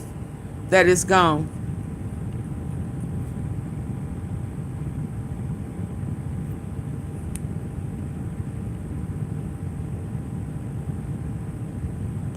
That has messed my whole little.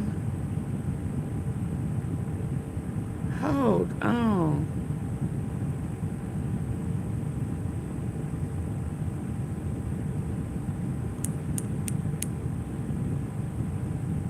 That is so messed up.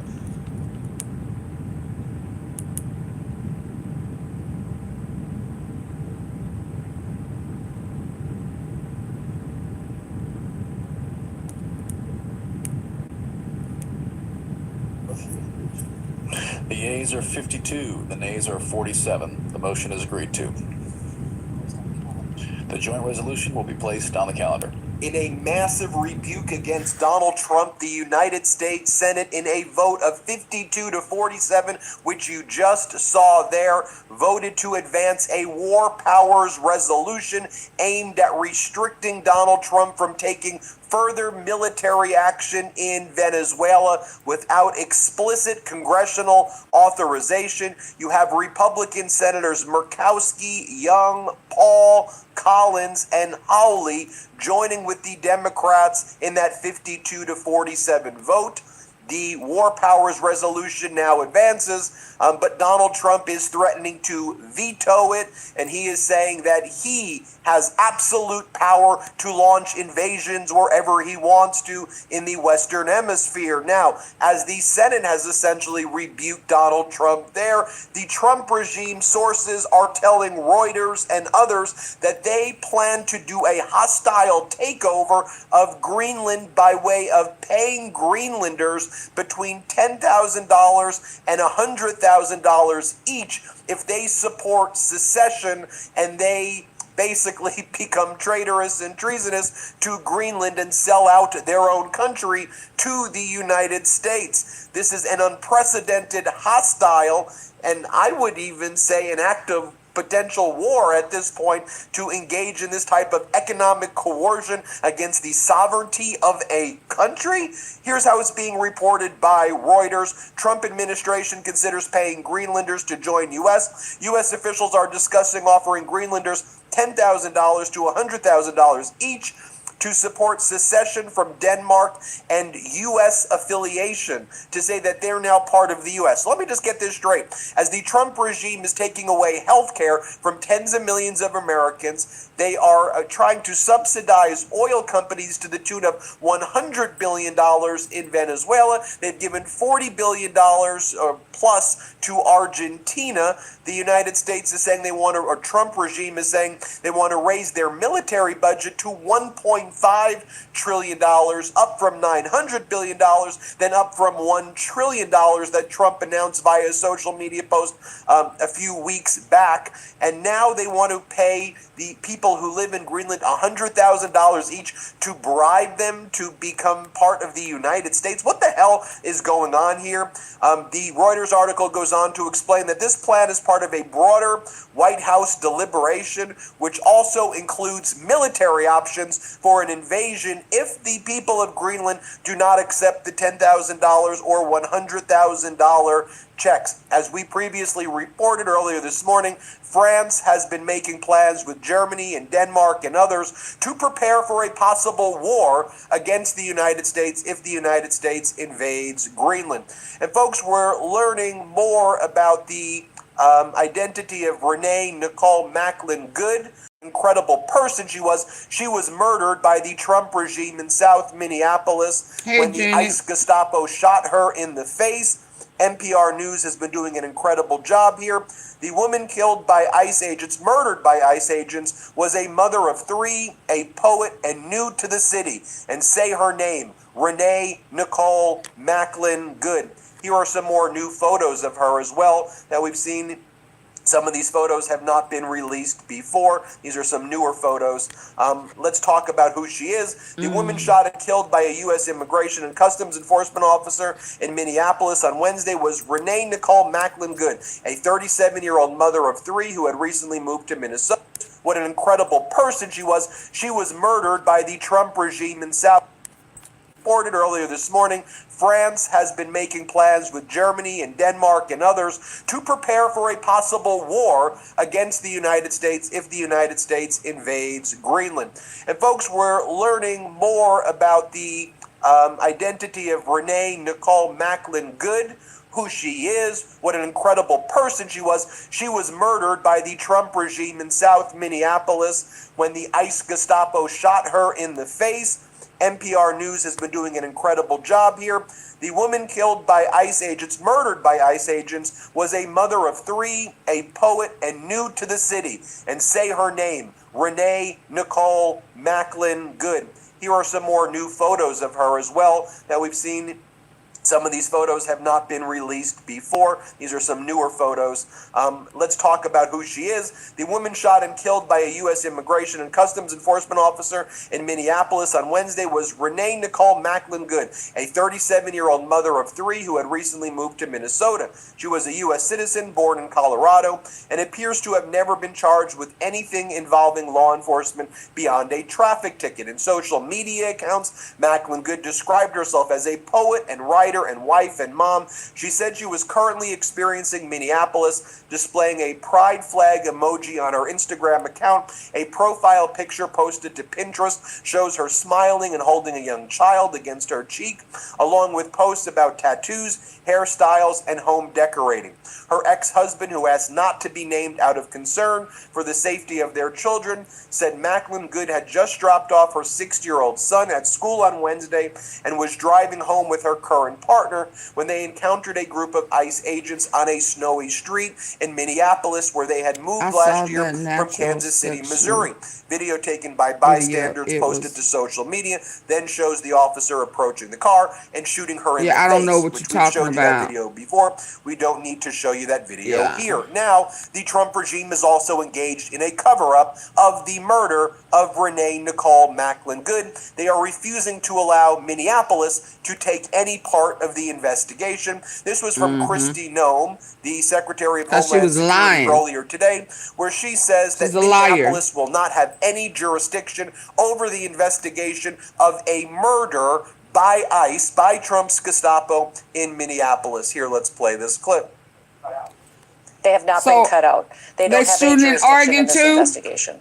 Yes, go ahead. More from Kristi Noem right here, and she is asked, well, how do you respond to people who watch the video with their own eyes and see that Renee Nicole Macklin Good was not using her vehicle in an act of domestic terrorism, but that this untrained ICE agent, this terrorist, this Gestapo, SS, Trump regime, terroristic crew that has invaded Minneapolis, that they just went to her car and shot her in the face? How do you respond to people when they see something different than what you're saying, Kristi Noem, you propagandist? Here's what she says. Let's play this clip.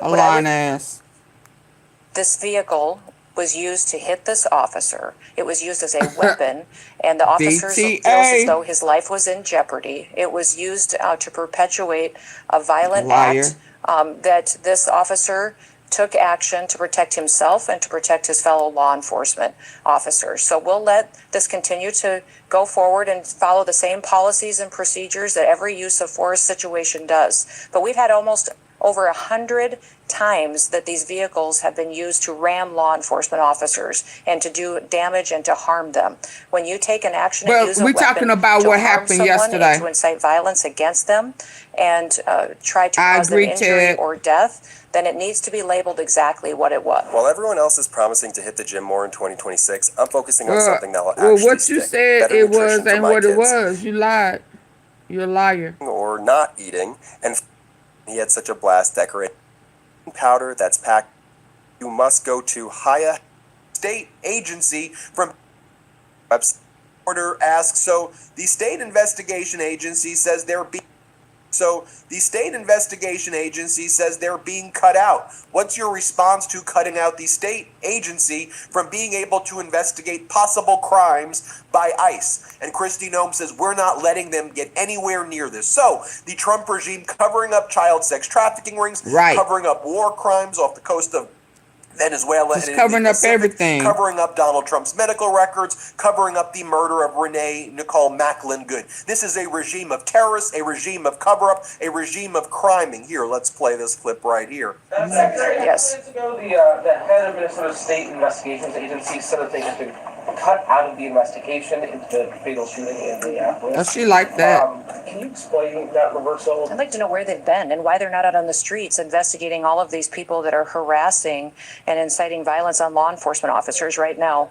They're allowing this situation to be volatile. They're not doing their work. They haven't for years, and maybe they should get to work a little bit on the unprecedented fraud that we've seen in Minnesota and in Minneapolis by people that stole from American citizens and diverted funds away from vulnerable people and programs and services that they needed and put it into their own pockets. Minnesota is a train wreck. It is corrupt, and it was under the leadership of Governor Walz and this mayor that they allowed it to happen, and they let criminals and illegals and people abuse programs and steal the money, and now they're allowing violence to go forward on the streets as well. Minneapolis Police Department, county sheriffs, the federal authorities at this point, they don't want I won't put a blanket statement out like those other individuals will. What I would say is I welcome them to come and help us. Come help us make sure that the Help you streets are kill safe, people, that laws are unalive them? enforced, and that we can We do the think right thing not. to make sure that American citizens come first. Yes, sir. Cut out. They've been They have not been cut out. They don't have any jurisdiction in this investigation. Yeah. Next, a reporter asked Kristi Noem, what do you make of Tom Homan saying that we should wait, though, for an investigation before we draw conclusions about what took place? And Kristi Noem's like, I don't know about that statement. But now he's saying what we're saying, that the officer was in the right. Here, play this clip. Yes. What did you make of Tom Homan's comments yesterday that we should wait for an investigation before determining, as you have, that in this incident it was self-defense and that he felt that his life was in danger? You know, I didn't see those comments, but from what I understand, he also put out a statement later as well. So I'll let Tom speak to that. But all of us are on the same page in the fact that this law enforcement officer followed his training and that he defended and acted in defense of his life and those around him. Then they've lined up all of their MAGA goons, like MAGA Republican Randy Fine, and he's like, it's time for Americans to say enough. This MAGA Republican Congress member. He's like, this is what happens, Renee Nicole Macklin Good, when you get in the way of a foreign invasion. If you do what she did, we're going to kill you also. This is what the government does. America, we kill people if you get in the way of a foreign invasion.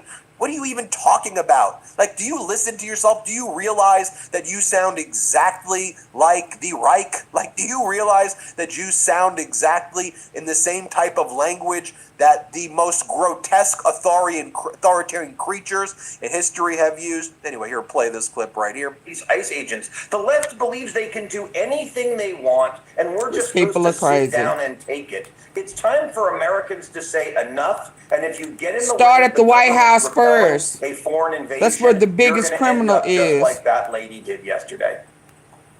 All right, Florida Congressman Randy Fine, great to see you this morning. I wish it was under better circumstances. Me Thank too. you. And then earlier today, Donald Trump gave, yesterday he did, but it was published earlier today in New York Times, he gave an interview about what his plans were as it relates to Venezuela and when America will America support democratic elections. You know, Delcy Rodriguez is an authoritarian. Why are you supporting her over the opposition leader? What's your plan? And it was clear after reviewing this article, this interview that Donald Trump gave, that he has absolutely no plans whatsoever other than to have his authoritarian puppet, Delcy, lead Venezuela. And then I guess Donald Trump's plan is to steal the oil for himself and for his oligarch friends. And as you've seen, they're now... Hey, y'all, I need for y'all to... These are dark days. Absolutely very dark. This is just the craziest mess ever. Can I get y'all to double tap the face of your phone if that's the device you're listening in on? And if you're using your computer, please hit those three dots at the top right corner and it'll take you to the like button. I would greatly appreciate it. I've been here almost 2 hours and the likes are not where it needs to be for me. It is not in danger. Yeah, this is crazy. I can't stand liars. I just cannot stand the way they try to manipulate the story.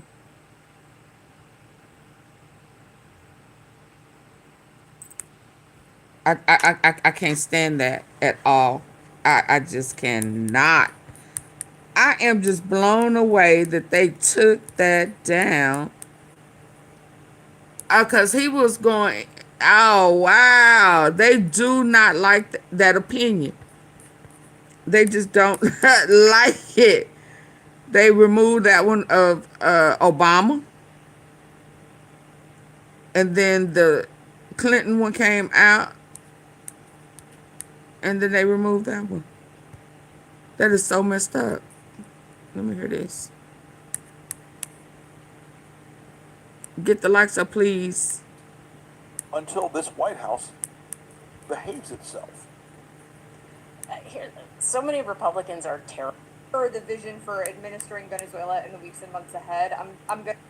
She hears me talk, come in anytime, but It's the joy we need. I think the whole show should actually just be talking about eternal love. You know No. what? I'm here for that. And Hold on. No, we ain't talking about no eternal love.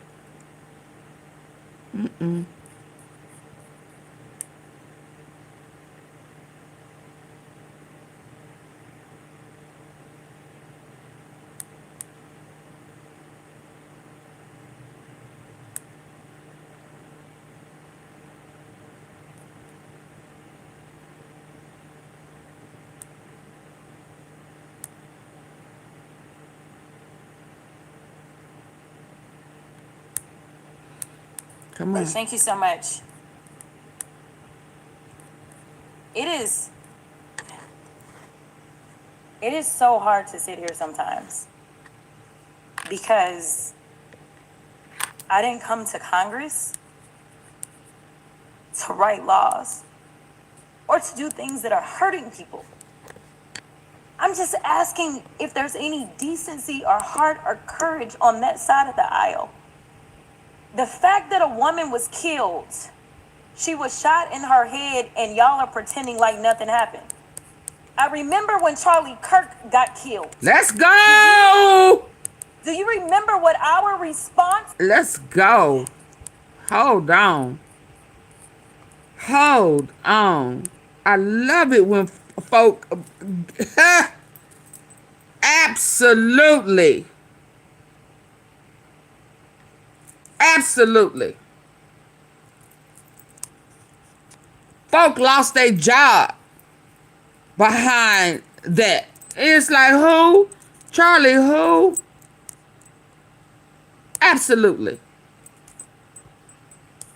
It is so hard to sit here sometimes because I didn't come to Congress to write laws or to do things that are hurting people. I'm just asking if there's any decency or heart or courage on that side of the aisle.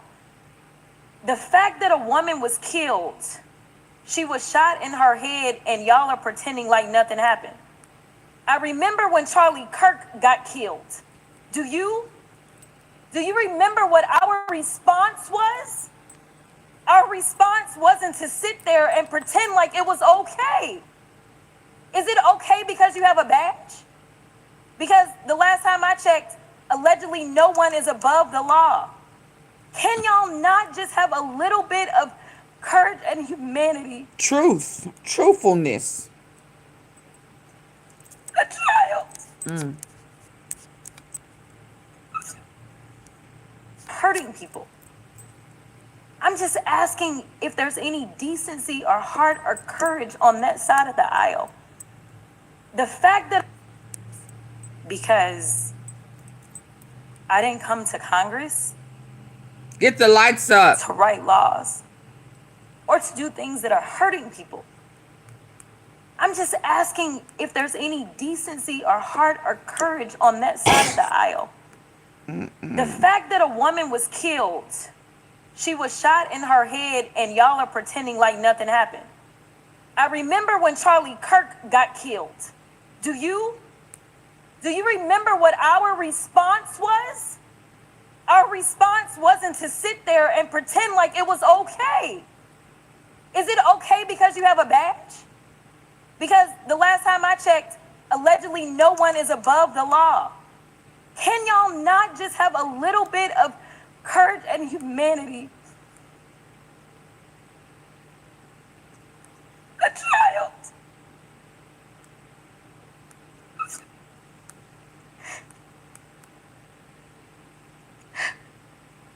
A child has lost her mom. And y'all want to pretend that it is okay. I am asking if there is anyone that will stand for the very people that elected us and sent us to Congress. You tell us things like, well, the immigrants are bad. And so we got to get all these bills because the immigrants are the ones that are causing the harm. They're bringing the crime. No, it's the elite. The mayor of Minneapolis told y'all to get the fuck out.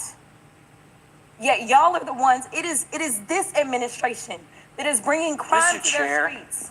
I That's agree, what's Bill. happening. It's the third incident where somebody has dropped an F-bomb in this committee, Well, including the but video. I'm sorry. Including the Are video your that we had to watch. You tell us things like, well, the immigrants are bad. And so we got to get all these bills because the immigrants are the ones that are causing the harm. They're bringing the crime. The mayor of Minneapolis told y'all to get the fuck out. Yet y'all are the ones, it is this administration that is bringing crime Mr. to Chair. their streets. That's what's happening. It's the third incident where somebody has dropped an F-bomb in this committee, Well, including the video. I'm sorry. Including the Are video your that we princess- had to watch I Are your earlier. princess ears okay? Is it? Yeah. profanity? You can shoot and kill somebody, but you can't handle the F word. Are you soft? You okay for somebody to shoot and unalive somebody, but you can't handle the F word. You're in the wrong job. And sent us to Congress. You tell us things like, well, the immigrants are bad. And so we got to get all these bills because the immigrants are the ones that are causing the harm. They're bringing the crime. The mayor of Minneapolis told y'all to get the fuck out. Yet y'all are the ones, it is this administration that is bringing crime Mr. to Chair. their streets. That's what's happening. Rick. It's the third incident where somebody has dropped an F-bomb in this committee, Well, including the video. I'm sorry. Including the Are your video that we princess- had to watch I Are your quoted princess ears okay? Is it profanity? Well, but the you're committee's wrong asking you about to my representative. words The than you committee- are about the fact that a woman Are you is soft? dead. Representative. The gentlelady Are we will offending your suspend princess the- ears? Are they that soft? All members Well, will maybe some of the suspend. kids out there. Mr. Chairman, it is the gentlelady's You're killing them. Kids. It is the gentlelady's time. Let's let her have her time. It is the gentlelady's time. Would you stop the clock for a moment? Okay, and That was the quote. I'll restore that. The chair will remind all members that the person controlling the time is not to be unreasonably interrupted. We would further admonish that whenever Stay your possible whole ass to at home. How express about that? the full meaning of something. Change your job. It be done so without an expletive that may This be whole battle? offensive to people here in the audience or those who watch this on television. I can't believe him. That is bringing crime Mr. to Chair. their streets. That's what's happening. It's the third incident where somebody has dropped an F. She should have said, it should have been 4. She should have said, "Uck you." How about that? Yeah. This time I'm telling you, uck yourself. How about that? That's 5. Bomb in this committee, Well- including the Oh, video. trifling sugar including butt. the video that we had to watch I earlier. Are your princess ears okay? Is it profanity? Well, but the you're committee's wrong asking you to about suspend my the words The than you committee- are about the fact that a woman Are you is House dead. of Representatives. The gentlelady Are we will offending your suspend- Sugar princess pants. Are they that soft? All members Well, will maybe some of the suspend. kids out there. Mr. Chairman, it is the gentlelady's You're killing them. Kids. It is the gentlelady's time. Let's let her have her time. It is the gentlelady's time. Would you stop the clock for a moment? Sugar pudding. Okay. You like that? I'll restore that. The chair will remind all members that the person controlling the time is not to be unreasonably interrupted. We would further admonish that whenever possible to express the full meaning of something, it be done so without an expletive that may be offensive. She was to repeating what was people here in said. the audience or those who watch this on television. I understand that a quote at times is essential, but I would admonish everyone that it has been the practice of this committee for the many years I've been here to use such things as F-bomb in order to get the message out without actually using the word. Notwithstanding that, the gentlelady will be recognized for this time plus an additional 20 seconds. The gentlelady may continue. Thank you. Thank you, Mr. Chair. Long story short, we are sitting in judiciary and no one on that side of the aisle seems to care that this particular person, whose name we don't know at this point, became the judge, jury, and executioner. I don't know how you square that. And then we're sitting here literally in markup for a bail funds bill. When I first ran for office, it was in the midst of yet another lynching by law enforcement in Minneapolis. At that time, it was George Floyd. I remember working as a pro bono criminal defense attorney to help protesters that were being arrested. There were more than 600 protesters that were arrested in Dallas. There were churches that came together to make sure that there were bail funds. There were nonprofit organizations. And to explain how it works for bail, since we're in judiciary and we're writing the laws, and some people may not understand this, but those bail funds, those nonprofit organizations are not the ones that determine whether or not somebody gets bail. What they do is they help out poor people, which I know y'all are not interested in either. But they help out people that aren't rich and famous and have limitless amounts of money, like all of the Epstein defendants who somehow y'all can't find, even though y'all went and got Maduro. But it helps out those people to be able to get out of jail. Many of those people that if they spend just a couple of days in jail will then be thrust into straight up poverty because they will lose everything. Why it is that you want to criminalize people such as churches that are trying to help the poor because they understand what the Bible says, and they don't just say that they understand it or say that they love Jesus, but they decide that they actually put it into works because faith without works is dead. That is wrong too. And I'm here to tell you that there's going to be a lot of nonprofit organizations that are going to step up in this moment, because there are going to be protests around this entire country because of the state-sanctioned execution that we all saw unfold, unless there is some kind of justice that takes place and we get the name of that officer and that officer is prosecuted. So I ask that law enforcement, we have oversight over them. I am the oversight ranker. Let's go ahead. In fact, I make a motion that we have a hearing in the oversight subcommittee as it relates to this particular issue and what took place. Shout out to Jasmine Crockett for saying it. Shout out to her. I mean, it was almost as if the world stood still for a minute when Charlie Kirk was on the live, and it was like, Charlie who? Now who is it? Who is Mama now? Huh? Who is people? It's like, who? Yeah. I mean, did he move some mountains or something? I mean, what did he do? What we doing here?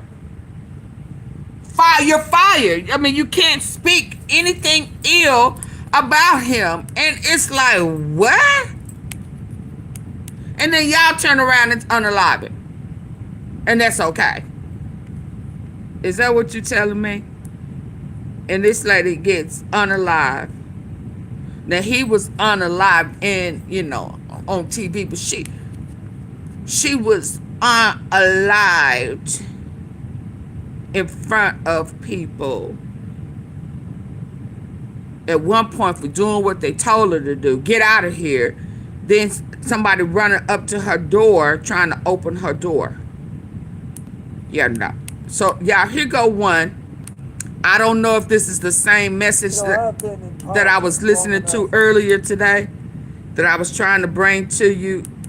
I don't think so, because it started out talking about what was going on. But let's hear what he got to say, because they don't want us to hear this. Whatever he said. I've been in politics long enough to see a lot of people crack under pressure. I've seen politicians face tough questions, difficult investigations, and intense scrutiny.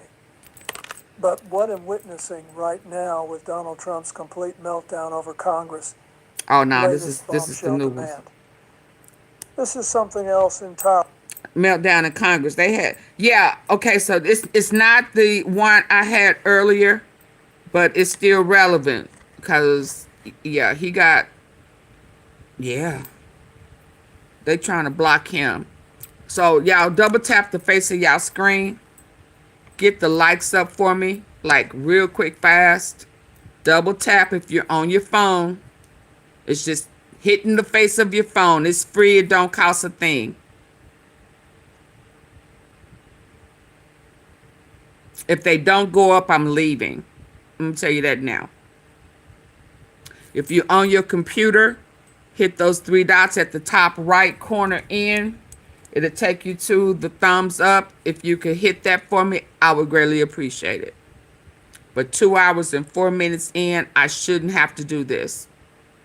You should already be saying thank you. Double tap the face on the phone. Majority of you, by my analytics, says that y'all watch me on your phone. Y'all listen in on your phone. So double tap the face of the screen on your phone, if you have not already. If you have, it takes it away and we're going to be sitting longer. So come on, double tap or hit those three dots at the top right, please.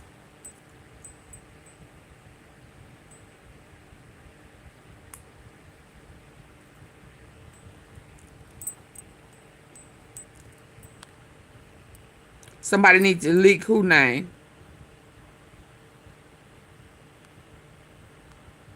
What's the ice dude thing? What the hell? What the hell was the ice? Yeah, he had authority, like that other guy said when they had the pastor. Oh, it ain't as fun because you black the real Alicia Barnes. It's not fun. Is that picture the woman that got? Yes, that was her. Renee Nicole. I want to keep up with you. Thank you. Please join the membership for me. I come with tea. Greetings, T. Hey, Sai. Come on, y'all. Double tap. All went away. Too far, cold blooded. Oh yeah. If I hate to say it, if they, if the race would have been different, if they would, it just the whole lack of empathy and all of that stuff would be totally different. It would have been a total different type of outrage. And it just blows my mind that they sit up and lie because this fool right here has said, oh, you can tell them anything. They can see me do it and they'll say it wasn't me. I can get right out on 54th Street and they will still say, it wasn't him. They gonna lie with me. MK Ultra, mind manipulation. Tell them, oh, this is the best the economy has been in 20 years. And then somebody gonna come in here and say, oh, he is the best. The economy has never been, I mean, like whatever they paying y'all, what? Okay, y'all ready to go? Yeah, because I'm coming back later because my lights ain't going up. So I ain't moving forward. Man, don't have me run around looking for you no more. I had it lined up. We needed to hear what you had to say. Thank you. Still trying to figure out how send. You don't see my Cash App at the top? Or the super chat or super sticker? You see that little gift box down there? With the $sign on it, hit it. It'll take you to the super chat, super sticker. And then my Cash App is pinned at the top. You see that little box down there, Bill? I'm 70. Oh, okay. But at the very bottom,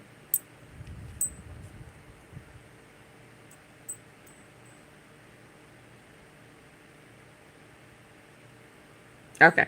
Well, you cool enough to say what the hell? This is a man who knows the walls are closing in and is absolutely losing his mind over it. I've been in politics. Hey, Denise. Y'all, those likes are not going up. I forgot what I've been waiting on. I'm waiting on the likes to go up. And if you don't want to hit the like button, the super chat, super sticker, they work. Like I was telling Mr. Bill, I'm just a bill. Yes, I'm only a bill. Yeah, that little box down there is one that was spinning. There you go, Denise. Thank you for the Sunday. You can follow her with a super chat or a super sticker or send some gems. You can get a membership. However you choose to support, we would greatly appreciate it. Takes long enough to see a lot of people crack under pressure. I've seen politicians face tough questions, difficult investigations, Thank you. and intense scrutiny. But what I'm witnessing right now with Donald Trump's complete meltdown over Congress' latest bombshell demand. This is something else entirely. This is a man who knows the walls are closing in and is absolutely losing his mind over it. He really Let me is. tell you what just happened, because this is historic. Congress has just dropped a demand on Trump that he cannot ignore, cannot deflect, Awesome. and cannot Thank you, escape. Bill And his Stanhope. reaction, pure unfiltered panic.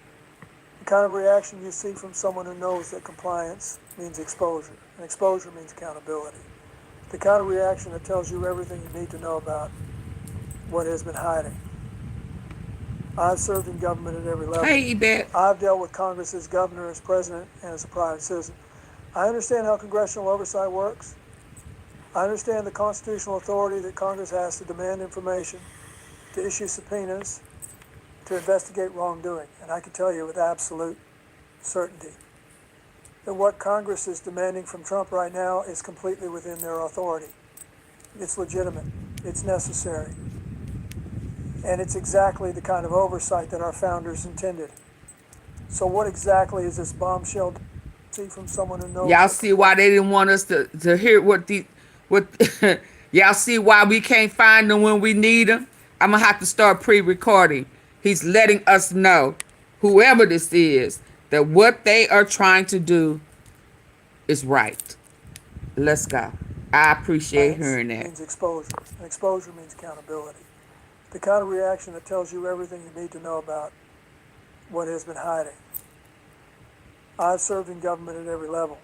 I've dealt with Congress as governor, as president, and as a private citizen. I understand how congressional oversight works.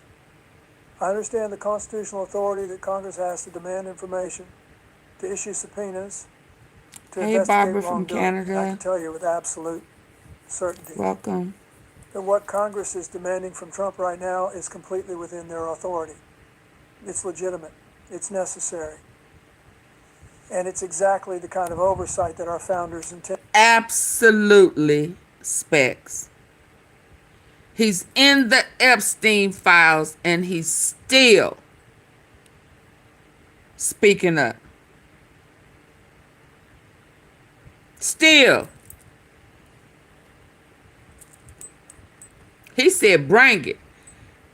The one I was going to bring to y'all, he was talking about what's going on, what happened in Minneapolis, and he's brought up the Epstein files and said, bring it. Release the files. Woo! You in trouble, boo. It's just a matter of time. It's just a matter of time. It's just a matter of time. I understand how congressional oversight works. I understand the constitutional authority that Congress has to demand information, to issue subpoenas, to investigate wrongdoing. And I can tell you with absolute certainty that what Congress is demanding from Trump right now is completely within their authority. It's legitimate. It's necessary. And it's exactly the kind of oversight that our founders intended. So what exactly is this bombshell demand? Congress is requiring Trump to turn over a massive tranche of documents and communications related to his conduct following his criminal convictions and ongoing legal battles. We're talking about financial records showing how HES been funding his legal defense, communications with foreign entities while under federal indictment, documents related to his statements about the justice system, and evidence of potential witness intimidation after his convictions, This isn't a fishing expedition. This is a comprehensive demand based on credible evidence of ongoing misconduct even after being found guilty by juries. Facts. And Trump's response has gone absolutely ballistic. Mm-hmm. The man is having a complete public meltdown, has rage posting on Truth Social at all hours, has calling members of Congress every name in the book, has threatening lawsuits, threatening retaliation, I threatening agree, everything Barbara. except actually complying with the legitimate demand. And you want to know why? Because he knows that if those documents see the light of day, his entire house of cards collapses. I want you to think about something. When I was president and Congress Thank you. demanded information from my administration, even when I disagreed with the request, even when I thought it was politically motivated, I understood that Congress had the constitutional authority to conduct oversight. I didn't always like it. Sometimes I fought it. But I never completely refused to cooperate. I never had a total meltdown and started threatening everyone involved. Mm-hmm. Why? Because I understood that's not how our system of government works. Trump thinks he's above the entire system. He thinks that because he has loyal followers, because he can whip up a mob on social media, because he can scream witch hunt loud enough, he can simply refuse to comply with legitimate congressional demands. Well, I've got news for him. That's not how this works. That's not how any of this works, especially not now when he's already been convicted on 34 felony counts in New York and is facing sentencing while running for president.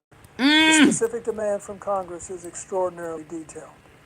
They want documents from the period after his convictions. They want communications between specific individuals involved in his legal defense and political operation. They want financial records that would show potential conflicts of interest or corrupt dealings while he's been campaigning as a convicted felon. And they've given Trump a deadline. Not a suggestion, not a request, but a firm... Yeah, we need to hear that again. Y'all, hit the like button. Hit the like button. We need to hear that part again. I need y'all to double tap the face of y'all screen on your phone. Come on. This is good tea. This is good. This is good. Trump thinks he's above the Above the entire system. Hamilton. He thinks that because he has loyal followers, because he can whip up a mob on social media, because he can scream witch hunt loud Trump. She enough, talking about he can Trump. simply refuse to comply with legitimate congressional demands. Barbara's Well, I've talking got about news for Trump. him. That's not how this works. That's not how any of this works, especially not now when he's already been convicted on 34 felony counts in New York and is facing sentencing while running for president. The specific demand from Congress is extraordinarily detailed. He the They want president. documents from the period after his convictions. They want... How does it sound? They want... Hold on. I need to hear that again. That sounds good. Like it. Sometimes I fought it. But I never completely refused to cooperate. I never had a total meltdown and started threatening everyone involved. Why? Because I understood that's not how our system of government works. Trump thinks he's above the entire system. He thinks that because he has loyal followers, because he can whip up a mob on social media, because he can scream witch hunt loud enough, he can simply refuse to comply with legitimate congressional demands. Well, I've got news for him. That's not how this works. That's not how any of this works, especially not now when he's already been convicted on 34 felony counts in New York and is facing sentencing while running for president. The specific demand from Congress is extraordinarily detailed. They want documents from the period after his convictions.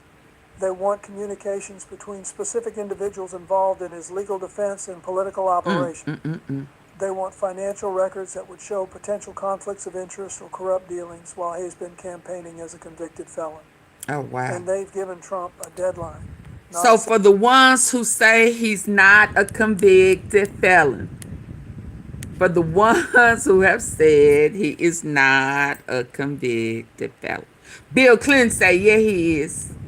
Yeah, he is. Yeah. And his stall time is coming to an end. They sick of him. Let's go. President. The specific demand from Congress is extraordinarily detailed. Works, especially not now when he's already been convicted on 34 felony counts in New York and is facing sentencing while running for president. The specific demand from Congress is extraordinarily detailed. They want documents from the period after his convictions. They want communications between specific individuals involved in his legal defense and political operation. They want financial records that would show potential conflicts of interest or corrupt dealings while he has been campaigning as a convicted felon. And they've given Trump a deadline, not a suggestion, not a request, but a firm deadline by which these materials must be produced. And here's what's driving Trump absolutely insane. Congress has made it clear that if he doesn't comply, there will be consequences, real consequences. We're talking I about know contempt about charges, all about of what referrals to Clinton the is Justice saying, not Department, because he about is potential additional criminal president. prosecution for New obstruction. York This isn't just has political him theater. tied down, This is Congress exercising its and constitutional he authority with cannot teeth pardon behind it himself. at a time when Trump is already a convicted criminal. Trump's Thank you, lawyers are Naturally New scrambling right Orleans. now. I mean, truly scrambling. They're trying to figure out how to respond to this demand without either I getting agree, their Doug, client Doug charged with Fresh. contempt or having to turn over documents that would be absolutely devastating. It's an impossible position. He's in a real bad position as well because the judge is seizing his properties in New York because he could not get a bank or a bond for that 500, was it what, 500 mil? Yeah, he broke. That's why he's stealing. That's why he's stealing. That's why he mad. He in punishment mode. See? Cause he trifling like that. Yeah, he in trouble. But is he gonna push a button or start a war to try to get us destroyed beforehand? That's the concern. He in trouble. He's stalling. But what's that old song on the Warriors? Not any time ain't on his side. I'ma just say that. Time is not on his side. He trying though. I ain't gonna lie. Let's go. We're talking about He contempt will start charges, a war. about referrals to the Justice Department, about potential additional criminal prosecution for obstruction. This isn't just political theater. This is Congress exercising its constitutional authority with teeth behind it at a time when Trump is already a convicted criminal. Mm-hmm. Trump's lawyers are scrambling right now. I mean, truly scrambling. Truly. They're trying to figure out how to respond to this demand Double tap, y'all. without Come either on. getting their client charged with contempt or having to turn over documents that would be absolutely devastating. It's an impossible He's trying to position, take us down with him. and they know Absolutely, it, Specs. because the documents Congress is demanding apparently contain evidence of conduct that ranges from unethical Orange. to potentially criminal, all occurring after he was already convicted of felonies. Let me tell you what I think is in those documents that has Trump so terrified. Let's go. I think there are communications that show us in coordinating with foreign entities Russia. while under multiple federal indictments. Pooh, I think there are absolutely. financial records that show questionable sources of funding for his massive legal bill.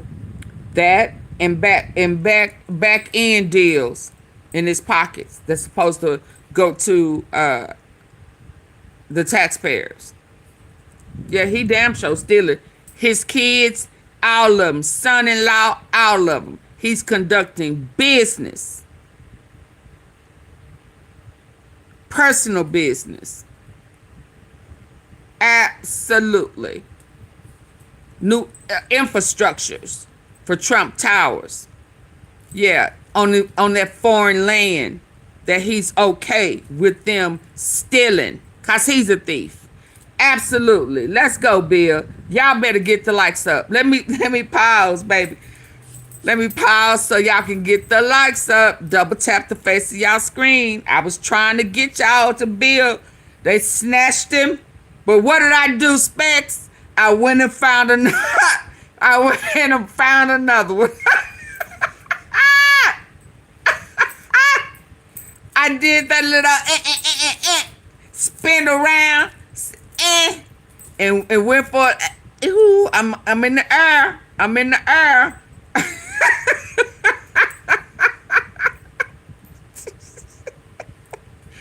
go get the tea.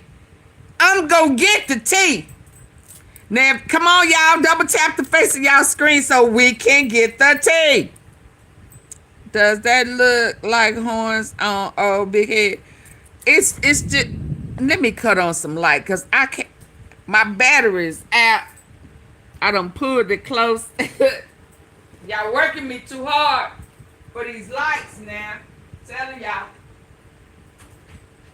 Better be glad Natural Nolans came in and showed some love. Let me get up and try to give y'all some light, some proper lighting. Y'all want my time and my lights? Get the lights up. That's all I ask you for. Let me change the lighting. I don't like that blue. Let me bring it closer.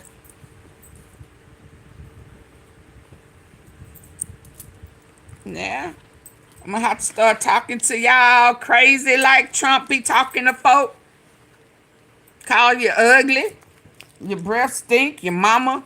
You know, yeah, I will talk crazy now. I ain't gonna even lie. I can take you there.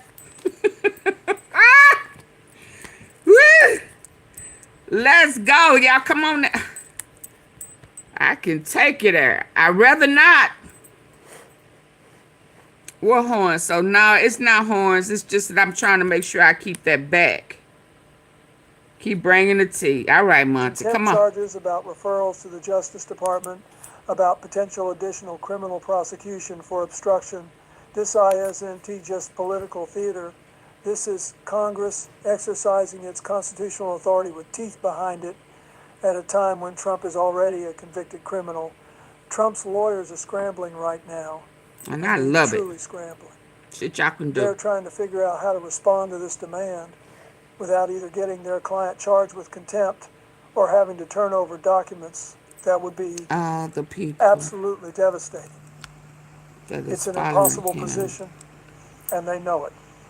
Because the documents Congress is demanding apparently contain evidence of conduct that ranges from unethical to potentially criminal, all occurring after he was already convicted of They just think that they smarter than everybody else. In those documents that has Trump so terrified, I think there are communications that show us in coordinating with foreign entities while under multiple federal indictments.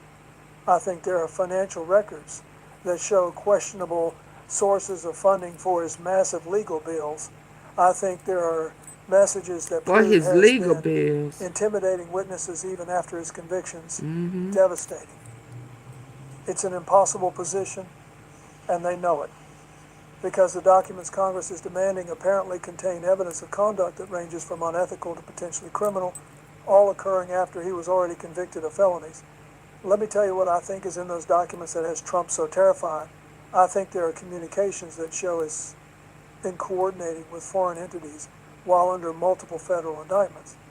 I think there are financial records that show questionable sources of funding for his massive legal bills. I think there are messages that prove has been intimidating witnesses even after his convictions.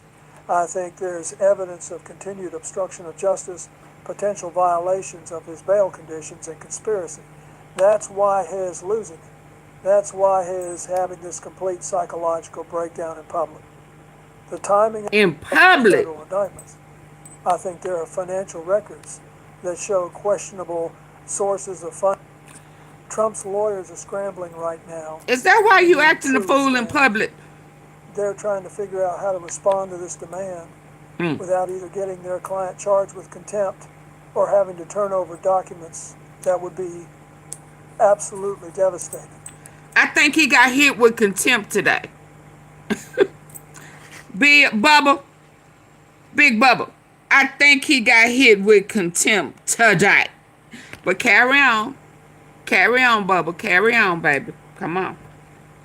It's an impossible position, and they know it. Because the documents Congress is demanding apparently contain evidence of conduct that ranges from unethical to potentially criminal, all occurring after he was already convicted of felonies. Let me tell you what I think is in those documents that has Trump so terrified. I think there are communications that show us yes, sir. coordinating with foreign entities while under multiple federal indictments. I think there are financial records that show questionable sources of funding for his massive legal bills. I think there are messages that prove has been intimidating witnesses even after his convictions. I think there's evidence of continued obstruction of justice, potential violations of his bail conditions, and conspiracy. I think That's you're right. why he's losing it. That's why he's having this complete psychological breakdown in public. The timing of this congressional demand is also significant. It comes after Trump has already been convicted in New York, after HE has been indicted in multiple other jurisdictions, after the accumulation of substantial evidence pointing to ongoing misconduct even as a convicted felon. Congress I&T demanding these documents on a whim. Golf course overseas. They are demanding them because they already know enough to know what to look for, and they want the documentary evidence to prove it conclusively. And Trump Yeah, knows he ain't never this. paid. He ain't never knows used his that own Congress money. He ain't wouldn't never be paid the making this bills. specific demand unless they already had I a pretty agree, good Mamie. idea of what's in those documents. He knows they've talked to witnesses who've described the contents. Mm-hmm. He knows they've seen other evidence that corroborates what these documents will show. So he's trapped. Janet, didn't I tell you there were people out there who got the records? Didn't I tell you that?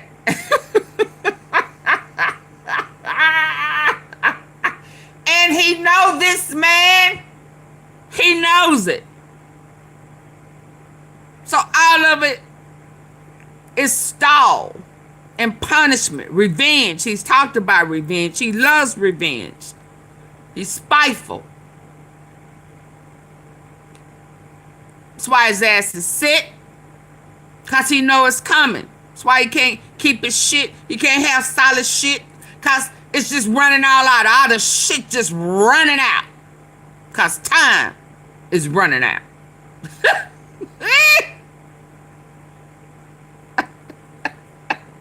Now I'm talking about them Epstein files. When you was saying that it wasn't going to come out. It wasn't, you know. Yeah, people got... He knows that people have a copy of everything, and that's why every time something is missing, either it's gonna leak or somebody gonna drop that page.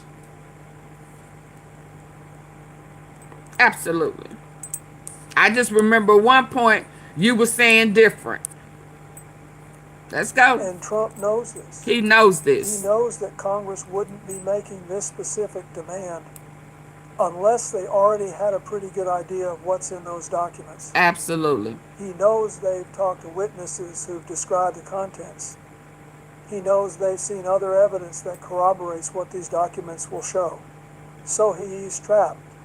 If he refuses to comply, he faces contempt and obstruction charges on top of his existing convictions. If he does comply, the documents expose potentially new criminal conduct. Mm-hmm. I've Another been case. watching Trump's public statements since this demand was issued, and they are becoming increasingly unhinged. His making wild accusations. His claiming this is all part of some vast conspiracy against him. Let's talk about the legal framework here, because it's important. Congress has what's called the power of the purse and oversight authority under the Constitution. They have the right and the responsibility to investigate potential wrongdoing, especially by convicted felons who are running for president. This power has been upheld by the Supreme Court repeatedly. It's not controversial. It's not new. It's fundamental to our system of checks and balances. But Trump doesn't care about checks and balances. He never has. He views any attempt to hold him accountable as an attack, as persecution, as evidence of some conspiracy.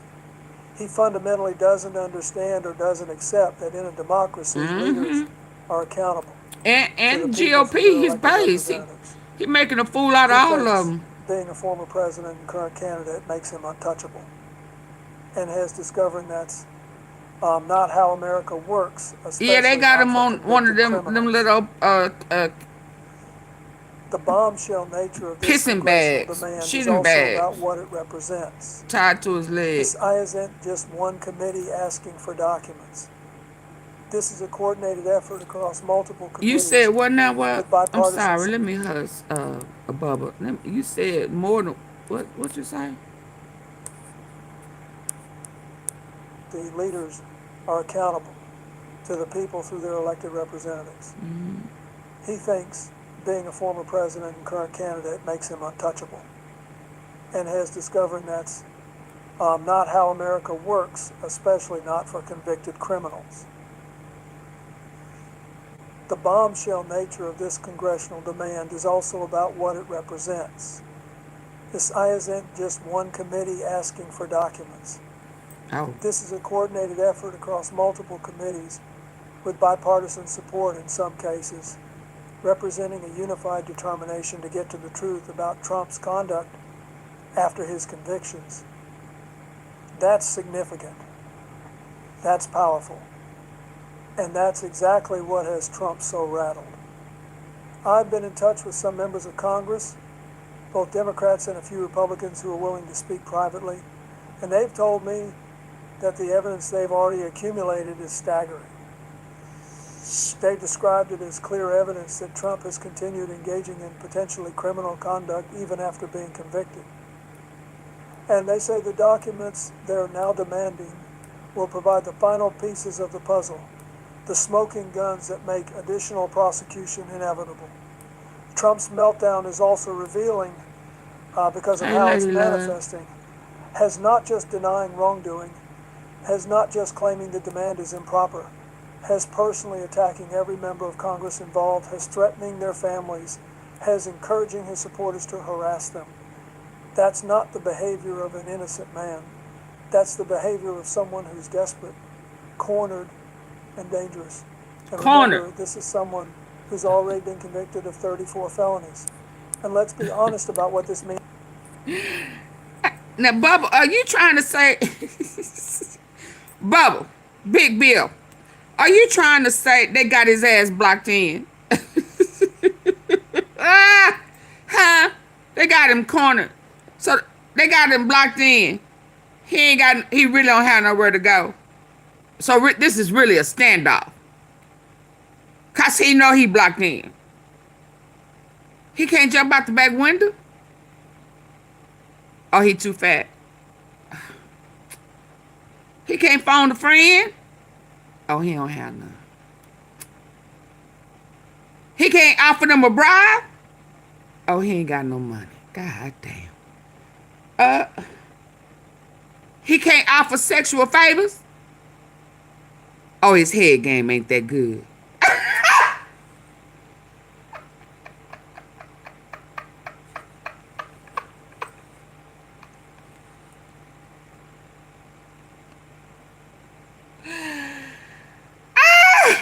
His hands is little, his mouth is tight, you know, it wasn't all that.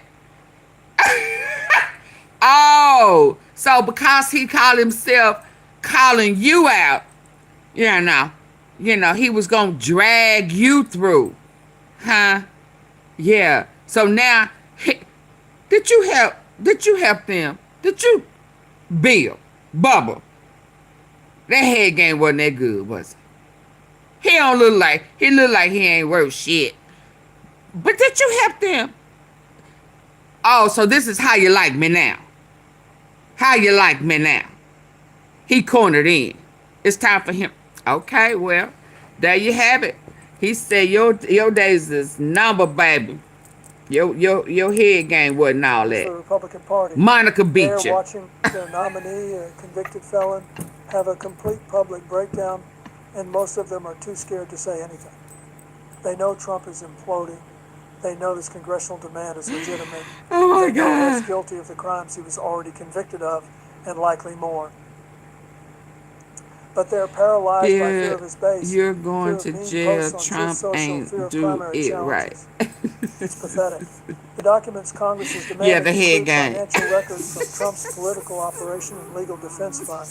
That's particularly important because it goes to the heart of potential corruption and conflicts of interest. We're talking about records that would show whether foreign governments or entities have been funneling money to help a convicted felon. Oh, Lord. Oh, Lord. To pay his legal So they gon' Bubba? Oh, I see why. Y'all see why they took that other one down, baby. Because, hey, listen. So they want so like BB, Is that why Bibi Netanyahu, they've been plotting? Oh, wow. So they gon' the foreign. Oh, wow. So your son-in-law, your daughter, not daughter, daughter. Your sons. You was trying to drag Baron. You was trying to bring your grandson's son in this shit too. Oh man. Oh, he your son, grandson. Okay, I'm sorry. However you want to put it, child. Ain't it the same thing? You was fooling with your daughter. Rumor has it that your son is your grandson. Your grandson is your son. Hell, you confusing me. You know how you wanted all them little girls that you was picking and choosing like a wolf? Yeah, just sitting over there watching, easing up on them little girls, all sneaky, trifling, and nasty like. Yeah, like you was a good guy, but you was just sitting there like the wolf and Little Miss White, Red, what is it? Look, the red thing, and grandmama laying in the bed, and you sitting there trying to figure out, yeah, how you finna eat her at. I bet you ain't good at eating either. You know, I'm gonna leave that alone. But yeah, you was sitting there looking for the little girls that look like your daughter. And word on the street is, your grandson is your son. He looked just like her. Couldn't keep her ass off your lap. You hung on to her like she was your wife.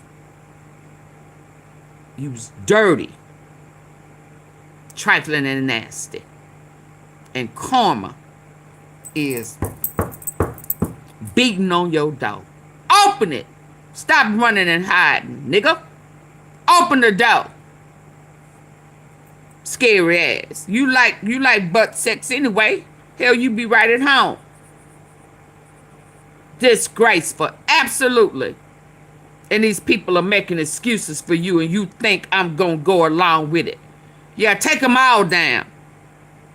Every last one of them. You shouldn't have been playing with God. Yeah. Thanking you, God. Okay.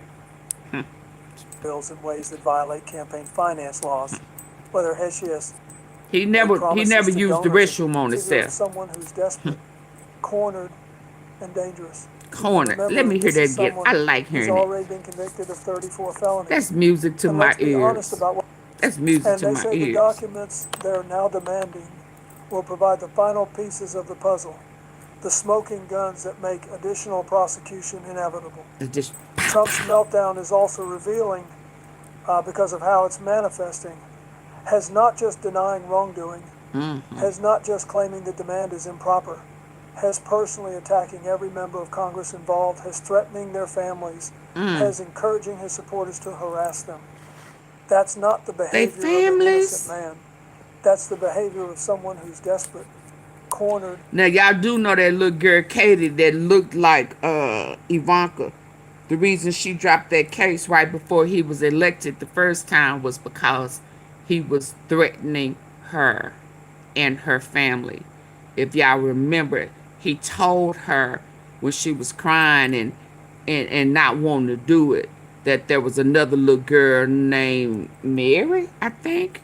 I don't remember. Yeah, but he told her whatever the other little girl name was who went missing.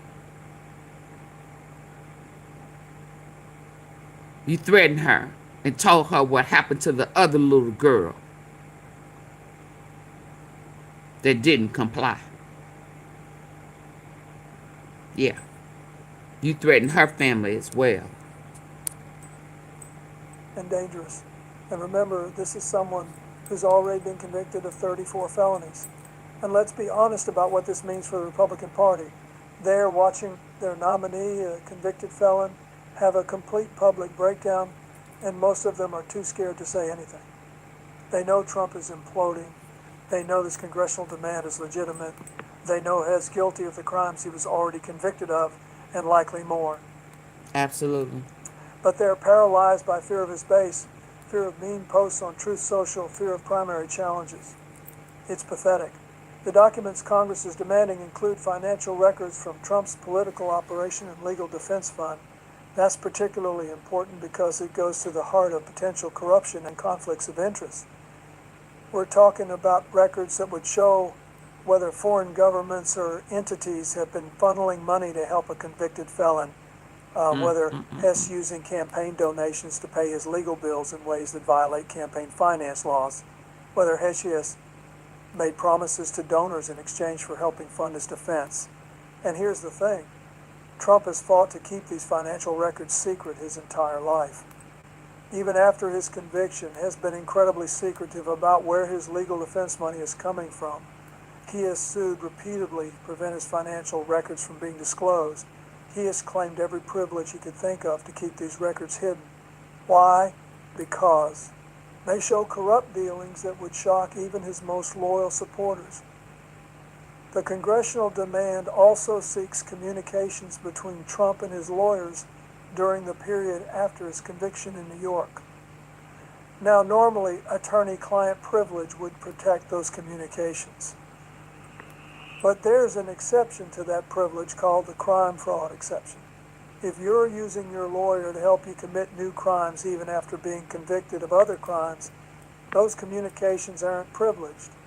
And based on what we already know about Trump's conduct since his conviction, a lot of those communications likely fall under that exception. Trump's lawyers are going to fight this demand in court. That's inevitable.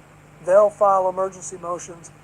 They'll appeal every adverse ruling, but here's the reality. They are going to lose. The law is clear. Congressional Oversight Authority is well established, and the specific nature of this demand, tied to credible evidence of ongoing misconduct by a convicted felon, makes it nearly impossible to successfully challenge. I think about my own experiences with congressional oversight, and I remember how frustrating it could be. I remember thinking sometimes that Congress was overreaching, that they were on a political fishing expedition. But I also understood that the friction between the branches is part of what makes our system work.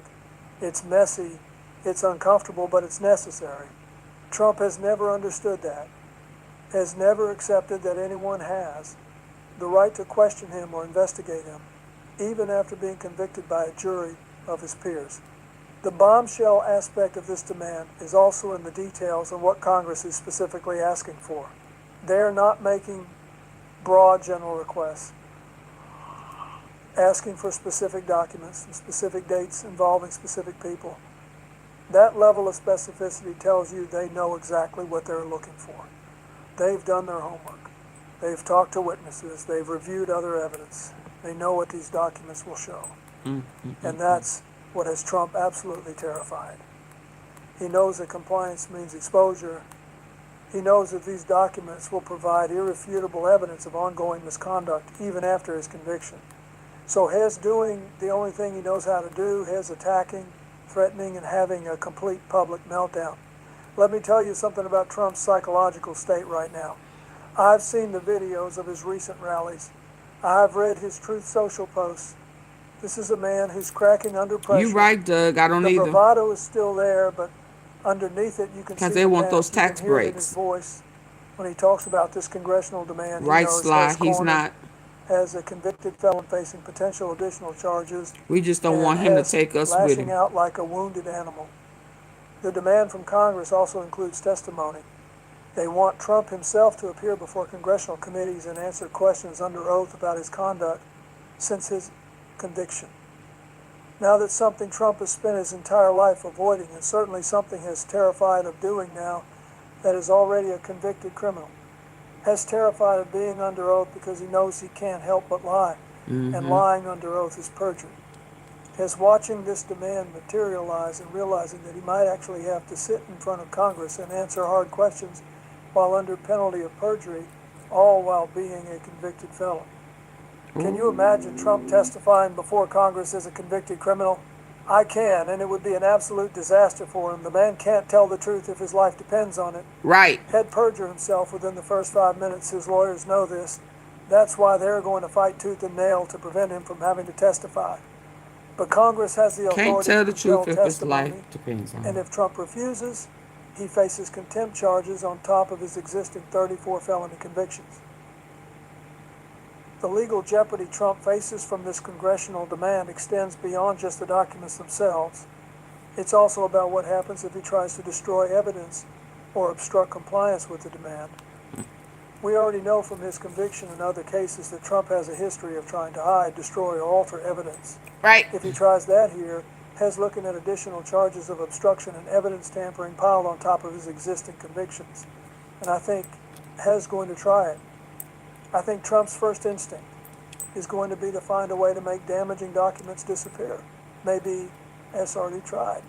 But here's the problem with that strategy in the digital age. Everything leaves a trail. If documents are destroyed, forensic experts can often recover them. If messages are deleted, they're still on servers somewhere. And if Trump tries to destroy evidence in response to this congressional demand, that's a separate crime that would add years to any potential prison sentence beyond what he's already facing from his convictions. I want to talk about the political implications of Trump's meltdown over this demand. He is running for president as a convicted felon. He is asking the American people to give him another term in office despite having been found guilty of 34 felonies. But voters are watching him have a complete psychological breakdown over a legitimate congressional oversight request. They are seeing him threaten members of Congress. They are seeing him refuse to comply with lawful demands. Mm-hmm. They are seeing him act like someone who has a lot more to hide beyond what he's already been convicted of. Absolutely. Now, his hardcore base doesn't care. They have bought into his narrative so completely that nothing will change their minds. He could be convicted of 100 felonies and they would still support him. That's crazy to me. There are persuadable voters, independents and moderate Republicans, who are watching this and thinking, this doesn't look like someone who learned from his conviction. Nope. This looks like someone who is continuing to break the law and is panicking about being caught again. The congressional demand is also significant because it represents Democrats and some Republicans working together to investigate a convicted felon who is running for president.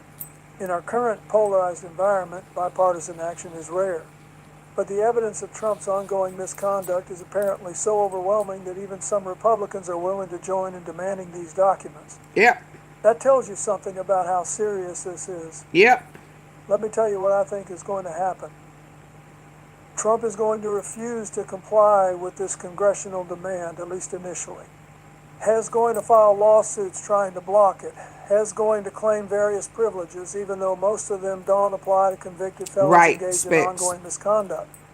But eventually the courts are going to rule against him, and he is going to be forced to turn over at least some of these documents. He is on tool of destruction, when those Barbara. documents become public, it's going to be devastating. We're going to see evidence that confirms what many of us have suspected. No. That Trump has continued engaging in criminal I conduct think it's more even after being convicted Bibi of Netanyahu. 34 felonies. That has been coordinated with questionable entities to fund his defense. That has been intimidating witnesses. That has been violating the conditions of his release. The documents Congress is demanding are going to prove all of that. Trump's legal team knows this. That's why they're not just fighting the demand, they're trying to keep the entire issue tied up in court for as long as possible. They're hoping that if they can delay long enough, maybe Trump wins in November and can make it all go away. Maybe he can pardon himself, though that wouldn't work for his state convictions. Maybe the political climate changes. Maybe people forget that he has a convicted criminal. That's their strategy, delay, delay, delay. Congress isn't going to let that happen. They've made clear that they're prepared to enforce this demand by any means necessary. That includes holding Trump in contempt. That includes referring him to the Justice Department for additional prosecution on top of his existing convictions. That includes using their inherent contempt power, which theoretically allows Congress to actually jail people who refuse to comply with their demands. Now, I don't know if Congress would actually go that far with a convicted felon who's running for president. Jailing someone for contempt of Congress is extremely rare in modern times. But the fact that it's even being discussed shows how serious this is. Congress is not playing games. They want these documents from this convicted criminal, and they're going to get them one way or another. I think about the historical parallels here. During Watergate, Congress demanded tapes from Nixon. Nixon fought it all the way to the Supreme Court. And when the Supreme Court ruled he had to turn them over, it was all over. The tapes proved his guilt, and he resigned rather than face certain impeachment and removal.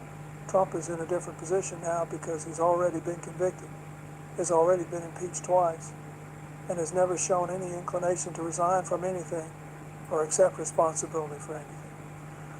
The bombshell nature Dirty of this dog congressional shame. demand is also in how comprehensive it is. This isn't just about one aspect of Trump's conduct since his conviction. It's about everything. It's about his finances, his communications, his decision-making, his potential new crimes committed while already a convicted felon. Congress is essentially demanding a complete accounting of Trump's actions since becoming a convicted criminal, and that's what has him so terrified. Hold on. Hold on. I'm finna hurry up and end this, but before I close this one out. Ooh-wee! Ooh-wee! Ooh-wee! JD next. Who is Nat? Yeah. He's going to hide out in Venezuela.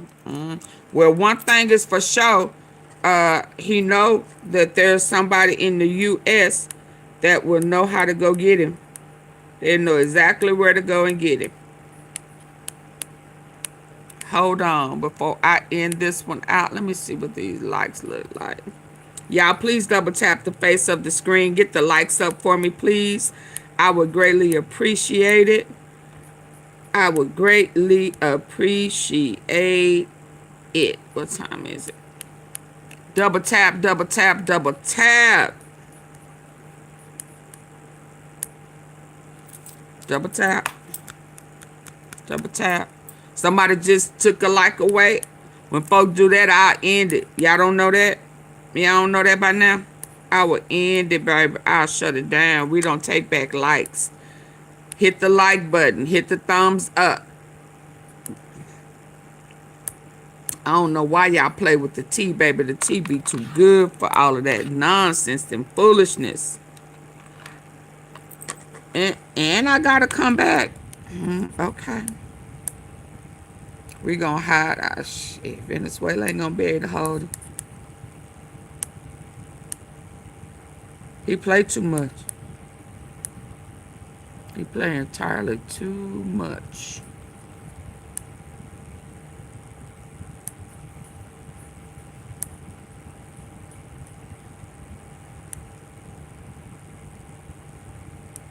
Okay, let me get to it.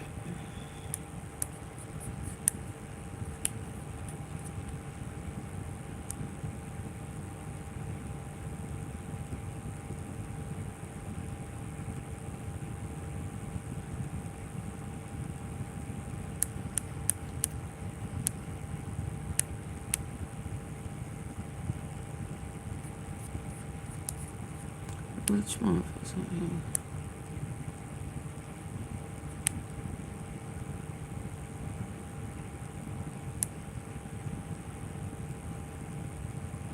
Which?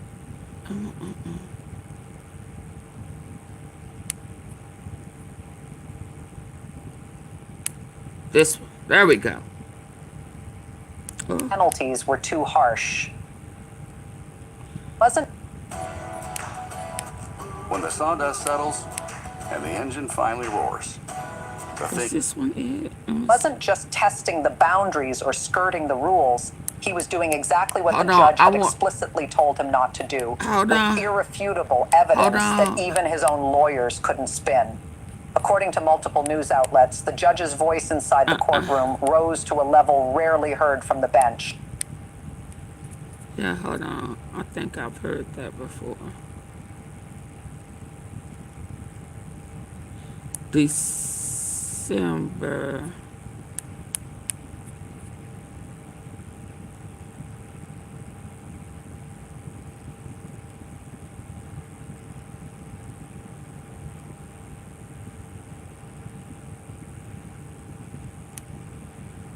Let's see if this one is. Tonight, we open with the courtroom confrontation that legal experts had feared, constitutional scholars had cautioned about, and federal prosecutors had quietly anticipated. A showdown that didn't unfold over weeks of testimony, but in just a few electrifying minutes. Minutes that brought a federal trial to an abrupt halt. Minutes that sent shockwaves through the American legal system. Minutes that may have irreversibly changed the trajectory of this prosecution. What Donald Trump did today crossed a line the presiding federal judge had hoped would remain intact. And when that line was breached, Judge Arthur Gorin acted without hesitation. He responded with precision, authority, and a warning so unmistakably direct that even Trump's own attorneys were left momentarily speechless. For weeks, there had been signals, not formal filings or motions, just subtle cues, that Trump was preparing something confrontational. Trump's defiance has always been deliberate, following a certain pattern, a rhythm, almost a choreography. But what set off alarm bells in Judge Enderon's chambers this week was the sudden silence in that pattern. Observers who track Trump's court behavior know the signs: late-night truth social posts, inflammatory remarks outside the courtroom, attacks on witnesses and prosecutors, then suddenly nothing. And whenever Trump goes quiet, insiders know it usually means something explosive is coming. Court staff had been bracing for an outburst, but no one expected it to erupt during direct testimony on the record in open court with cameras rolling in the overflow room. Early this morning, courthouse staff noticed what they described as unusual activity among Trump's legal team, including last-minute strategy sessions that hadn't occurred in more than 3 weeks. These kinds of emergency huddles are typically a signal, a major motion, a dramatic witness, or a client about to go off script. Analysts weren't sure which category applied, or whether it involved all three at once. What was clear, however, was that Trump was shifting posture. And in federal court, even the smallest unexplained shift from a criminal defendant draws the judge's full attention. The moment came at 10:47 a.m. Eastern. Trump, seated at the defense table, interrupted the prosecution's questioning of a financial expert. Not quietly, not with a note to his attorney, but with a voice loud, direct, and aimed at the witness stand. "That's a lie," Trump said. "Complete lie. Everyone knows it." The That courtroom sounds just like him. froze. Judge Engoron looked up from his notes. Lead attorney Alina Habba reached for his arm, but Trump wasn't finished. "This whole thing is rigged," he continued. "You know it, I know it, everyone in this room knows it." The warning Judge Engoron issued in that moment was anything but routine. Legal experts described it as immediate, unambiguous, and fully backed by the court's federal contempt powers. "Mr. Trump," Judge Engoron said, his voice steady but firm, "you will remain silent or I will have you removed from this courtroom." Get his ass out. Intimidation only works if the target hesitates. Trump did not. In fact, his response was one of the most direct challenges to judicial authority seen in a modern federal courtroom. Within seconds, he leaned forward and said, "You don't have the guts." Oh, wow. These were not the words of a defendant seeking leniency. They were the words of a former president, a man accustomed to testing limits, challenging whether the rules still applied to him. Judge Enderon did not blink. "Mr. Trump, I am now holding you in contempt.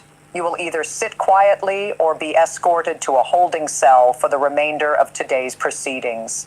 Tonight, court transcripts confirm that Judge Engoron issued not one but 3 separate warnings within the span of just 4 minutes.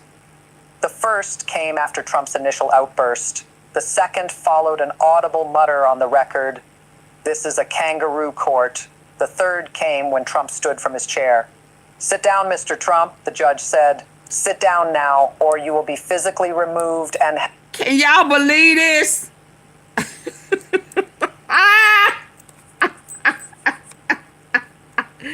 I told y'all I had the tea.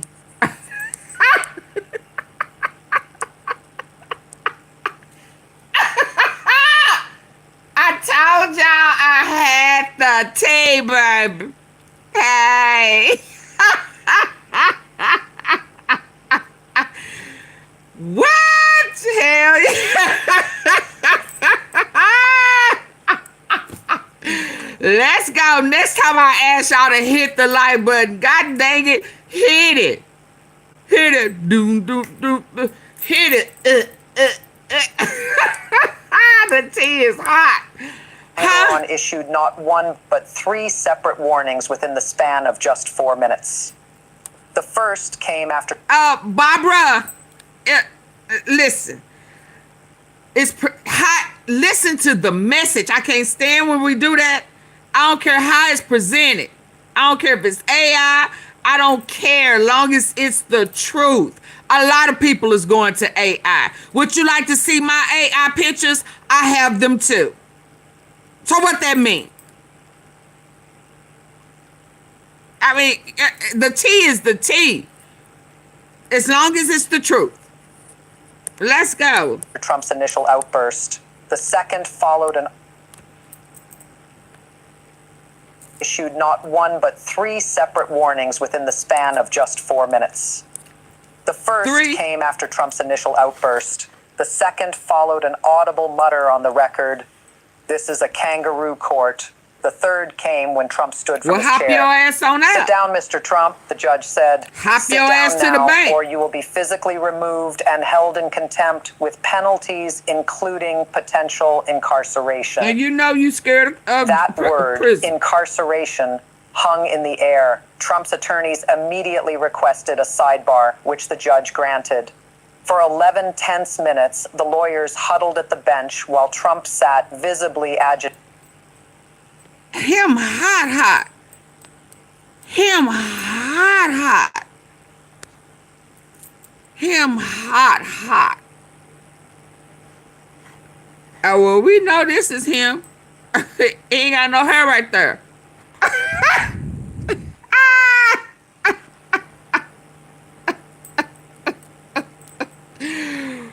Baby, this is fun tea to me. They don't want to play with you no more. They don't want to play. And people losing their life, they don't want to play no more. Sit your ass. What they say in New Jack before I make, sit your, what they say? 50 cent at 15 cent before I make some change. A nickel ass. Sit your nickel ass down before I make some change. Peru court. The third came when Trump stood from his chair. "Sit down, Mr. Trump," the judge said. "Sit down now, or you will be physically removed and held in contempt with penalties, including potential incarceration." That word, incarceration, hung in the air. Trump's attorneys immediately requested a sidebar, which the judge granted. For 11 tense minutes, the lawyers huddled at the bench while Trump sat visibly agitated, arms crossed, jaw set. When the sidebar ended, lead attorney Alina Habba returned to the defense table and leaned in close. Witnesses in the gallery report she spoke to him in urgent, quiet tones. Trump shook his head. She tried again. He looked away. Finally, she placed a hand on his shoulder and said something that made him settle back into his chair. In short, Trump's own legal team had to intervene physically and verbally to prevent him from being jailed mid-trial. This is what made Judge Engoron's warning so urgent. Trump's conduct wasn't just disrespectful, it was destabilizing, the kind of behavior that could derail the entire proceedings if left unchecked.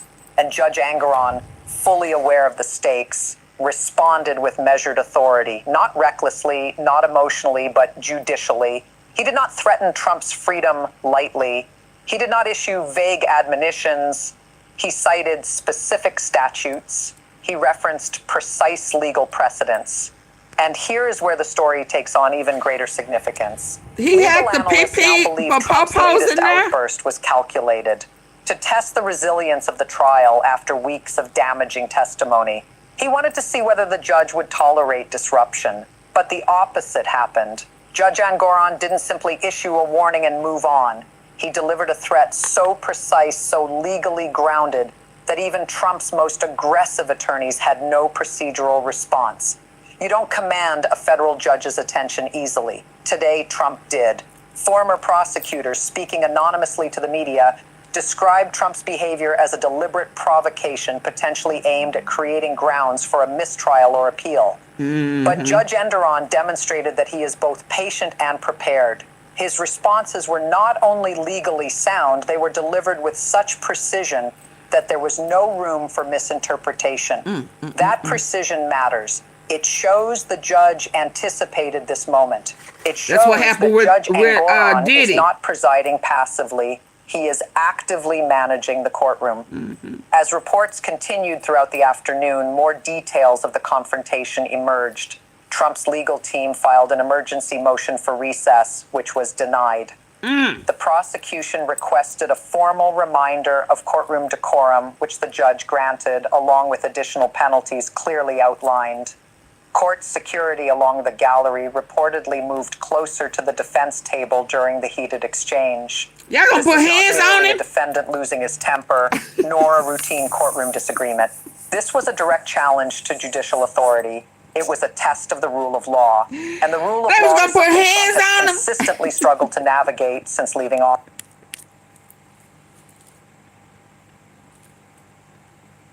They was gonna put hand, feet, and toes on him.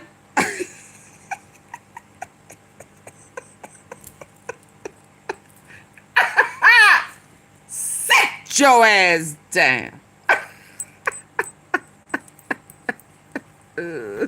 Office. For every legal maneuver his team attempted, Oh, prosecutors goodness. countered in ways that only strengthened the case. Hey, Helen. Trump may have thought he could delay the trial indefinitely, Thank you. intimidate witnesses into silence, or leverage media attention to pressure the court. You're so very But tonight, welcome. the opposite is happening. The trial is moving forward on schedule. Witnesses are testifying under oath, and the judge is holding Trump accountable in real time. No defendant, not even a former president, is above the authority of the court. What makes this moment so volatile and so consequential is the context in which it occurred. Trump's latest outburst came while he is under immense legal pressure.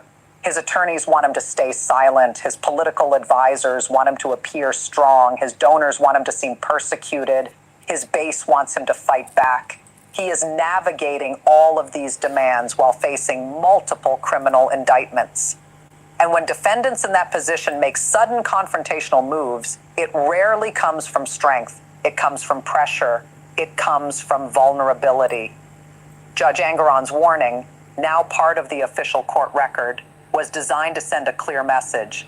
This court will not tolerate obstruction or intimidation.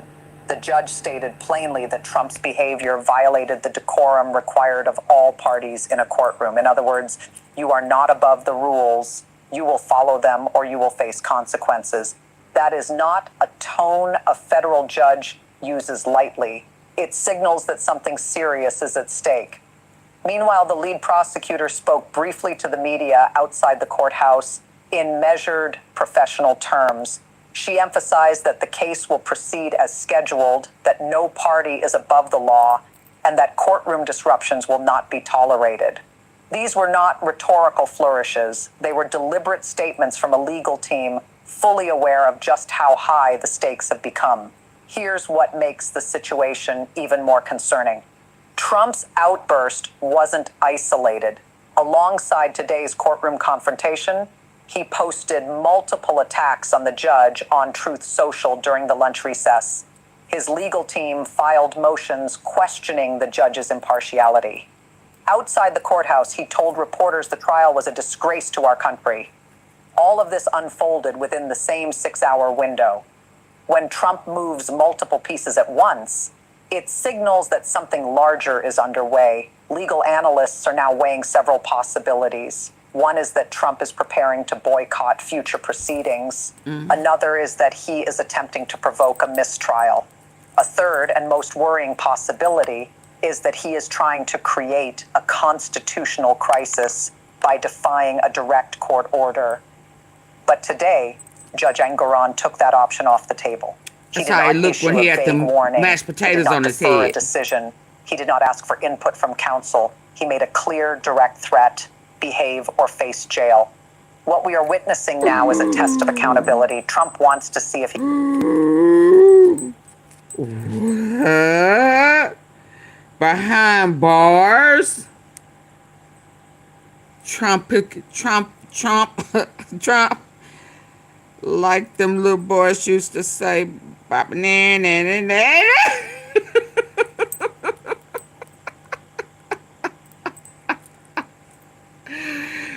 Okay, yeah, I gotta go. I have the next live set up. I'm gonna do 9. What time is it, Lord? 7:30. 7:45. Y'all be having me up too late. Probably I'm gonna try to do What we are witnessing now is a 9:30. test of accountability. 10:30. Trump wants to see if he can bend the system. Judge Angaran wants to demonstrate that the system still holds. Prosecutors want to prevent courtroom chaos. And the public wants justice applied equally. Absolutely. Legal analysts monitoring the proceedings say Trump's behavior today was unprecedented for a defendant of his profile, that the judge's response was textbook judicial authority, and that Trump's continued so likely part of a broader media strategy aimed at shaping public perception. Judge Angaran, however, is not swayed by public opinion. Shielded by judicial tenure, his response, swift, specific, and uncompromising, sent a message to Trump that courtroom rules apply to everyone. It also reassured the public that the legal system still functions. As the trial continues, more details will emerge about what Trump hoped to achieve with today's actions. What is clear now is that Judge Angaran's response was appropriate. It maintained courtroom order, protected the trial's integrity, and reinforced the authority of the bench. What happens next will depend on Trump's next moves.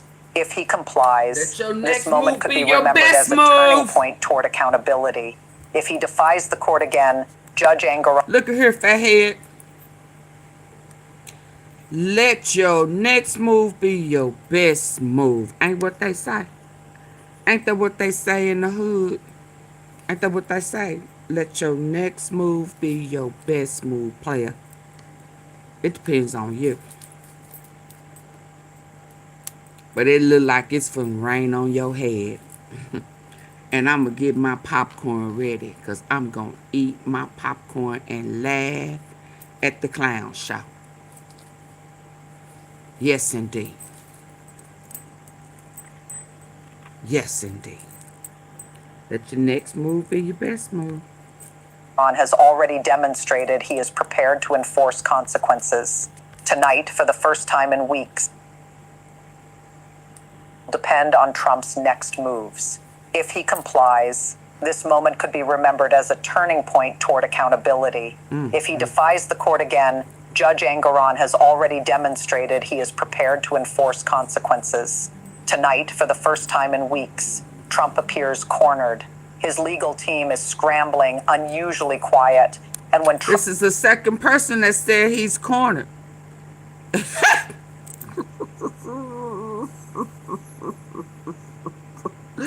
He's stuck in a maze. Huh? They say you ain't got no way out. You done played yourself into a corner. You played too much. You didn't know when to get out. Yeah, that's greed. That's how most people get caught. That's how most people get caught. They don't know when to get out. They gotta do it one more time. I didn't get enough. Whole bunch of different reasons. Instead of get enough the first time, instead of going back a second and third time. Yeah, one of them times you gon' get caught. Yeah. That's just, it's normally how they go. Already demonstrated he is prepared to enforce consequences. Tonight, for the first time in weeks, Trump appears cornered. His legal team is scrambling, unusually quiet. And when Trump is quiet, it usually means he is recalculating, carefully planning his next move. Tonight, Trump learned something he has resisted for years.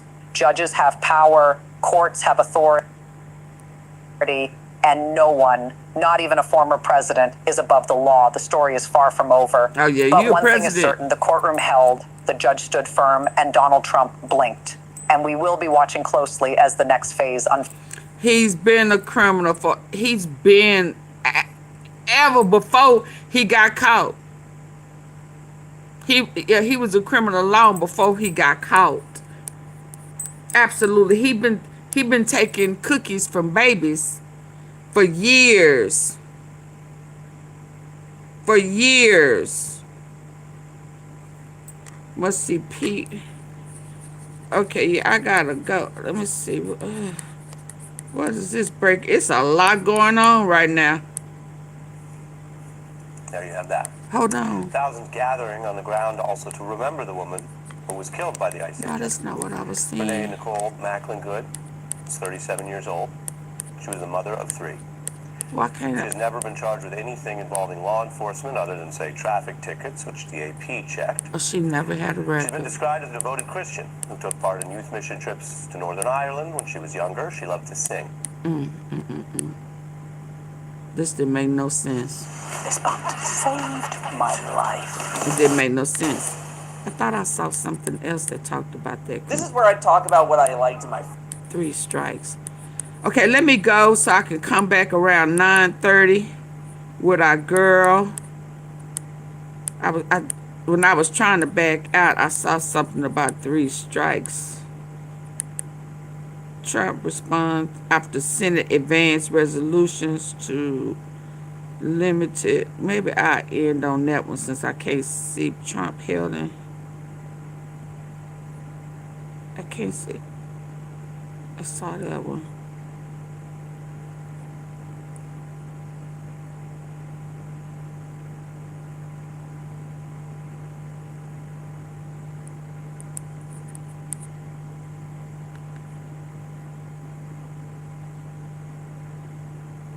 Raging Judge. Oh, that was let me go see what this would say before. This is the one I'm gonna go. I must see. I don't know. I can't find the one I was looking at. U.S. to withdraw from 66.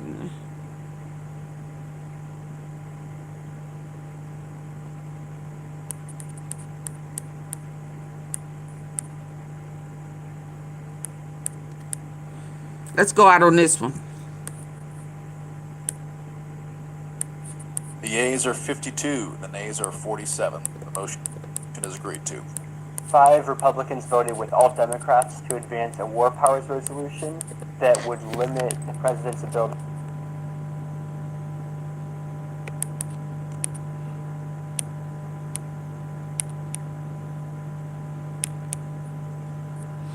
Oh, I'm on this thing. Lord, I mean. Let's go. The yeas are 52, the nays are 47. The motion is agreed to.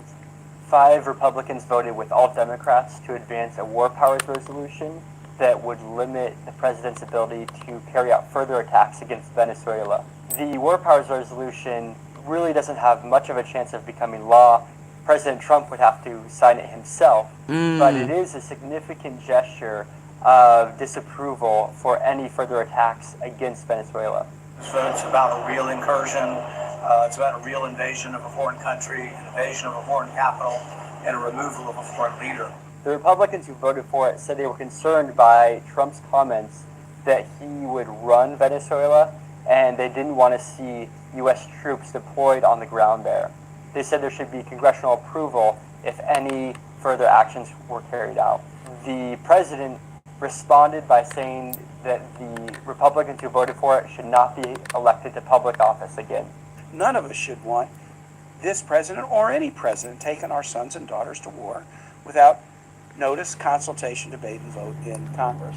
Democrats have brought a series of these resolutions throughout the fall as Trump mounted a military campaign in the Caribbean and in international waters near Venezuela.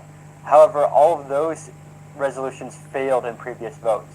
This vote shows how Republicans and Democrats are trying to push back on some of Trump's ambitions in the Western Hemisphere. A number of prominent Republicans have come out this week pushing back on Trump's ambitions to take Greenland, pointing out that Denmark is a NATO ally, and they've made it very clear that Greenland is not for sale. Okay, y'all, I'll be back around 9:30. Yeah, everybody ain't down. They don't want to be down. I'll be back.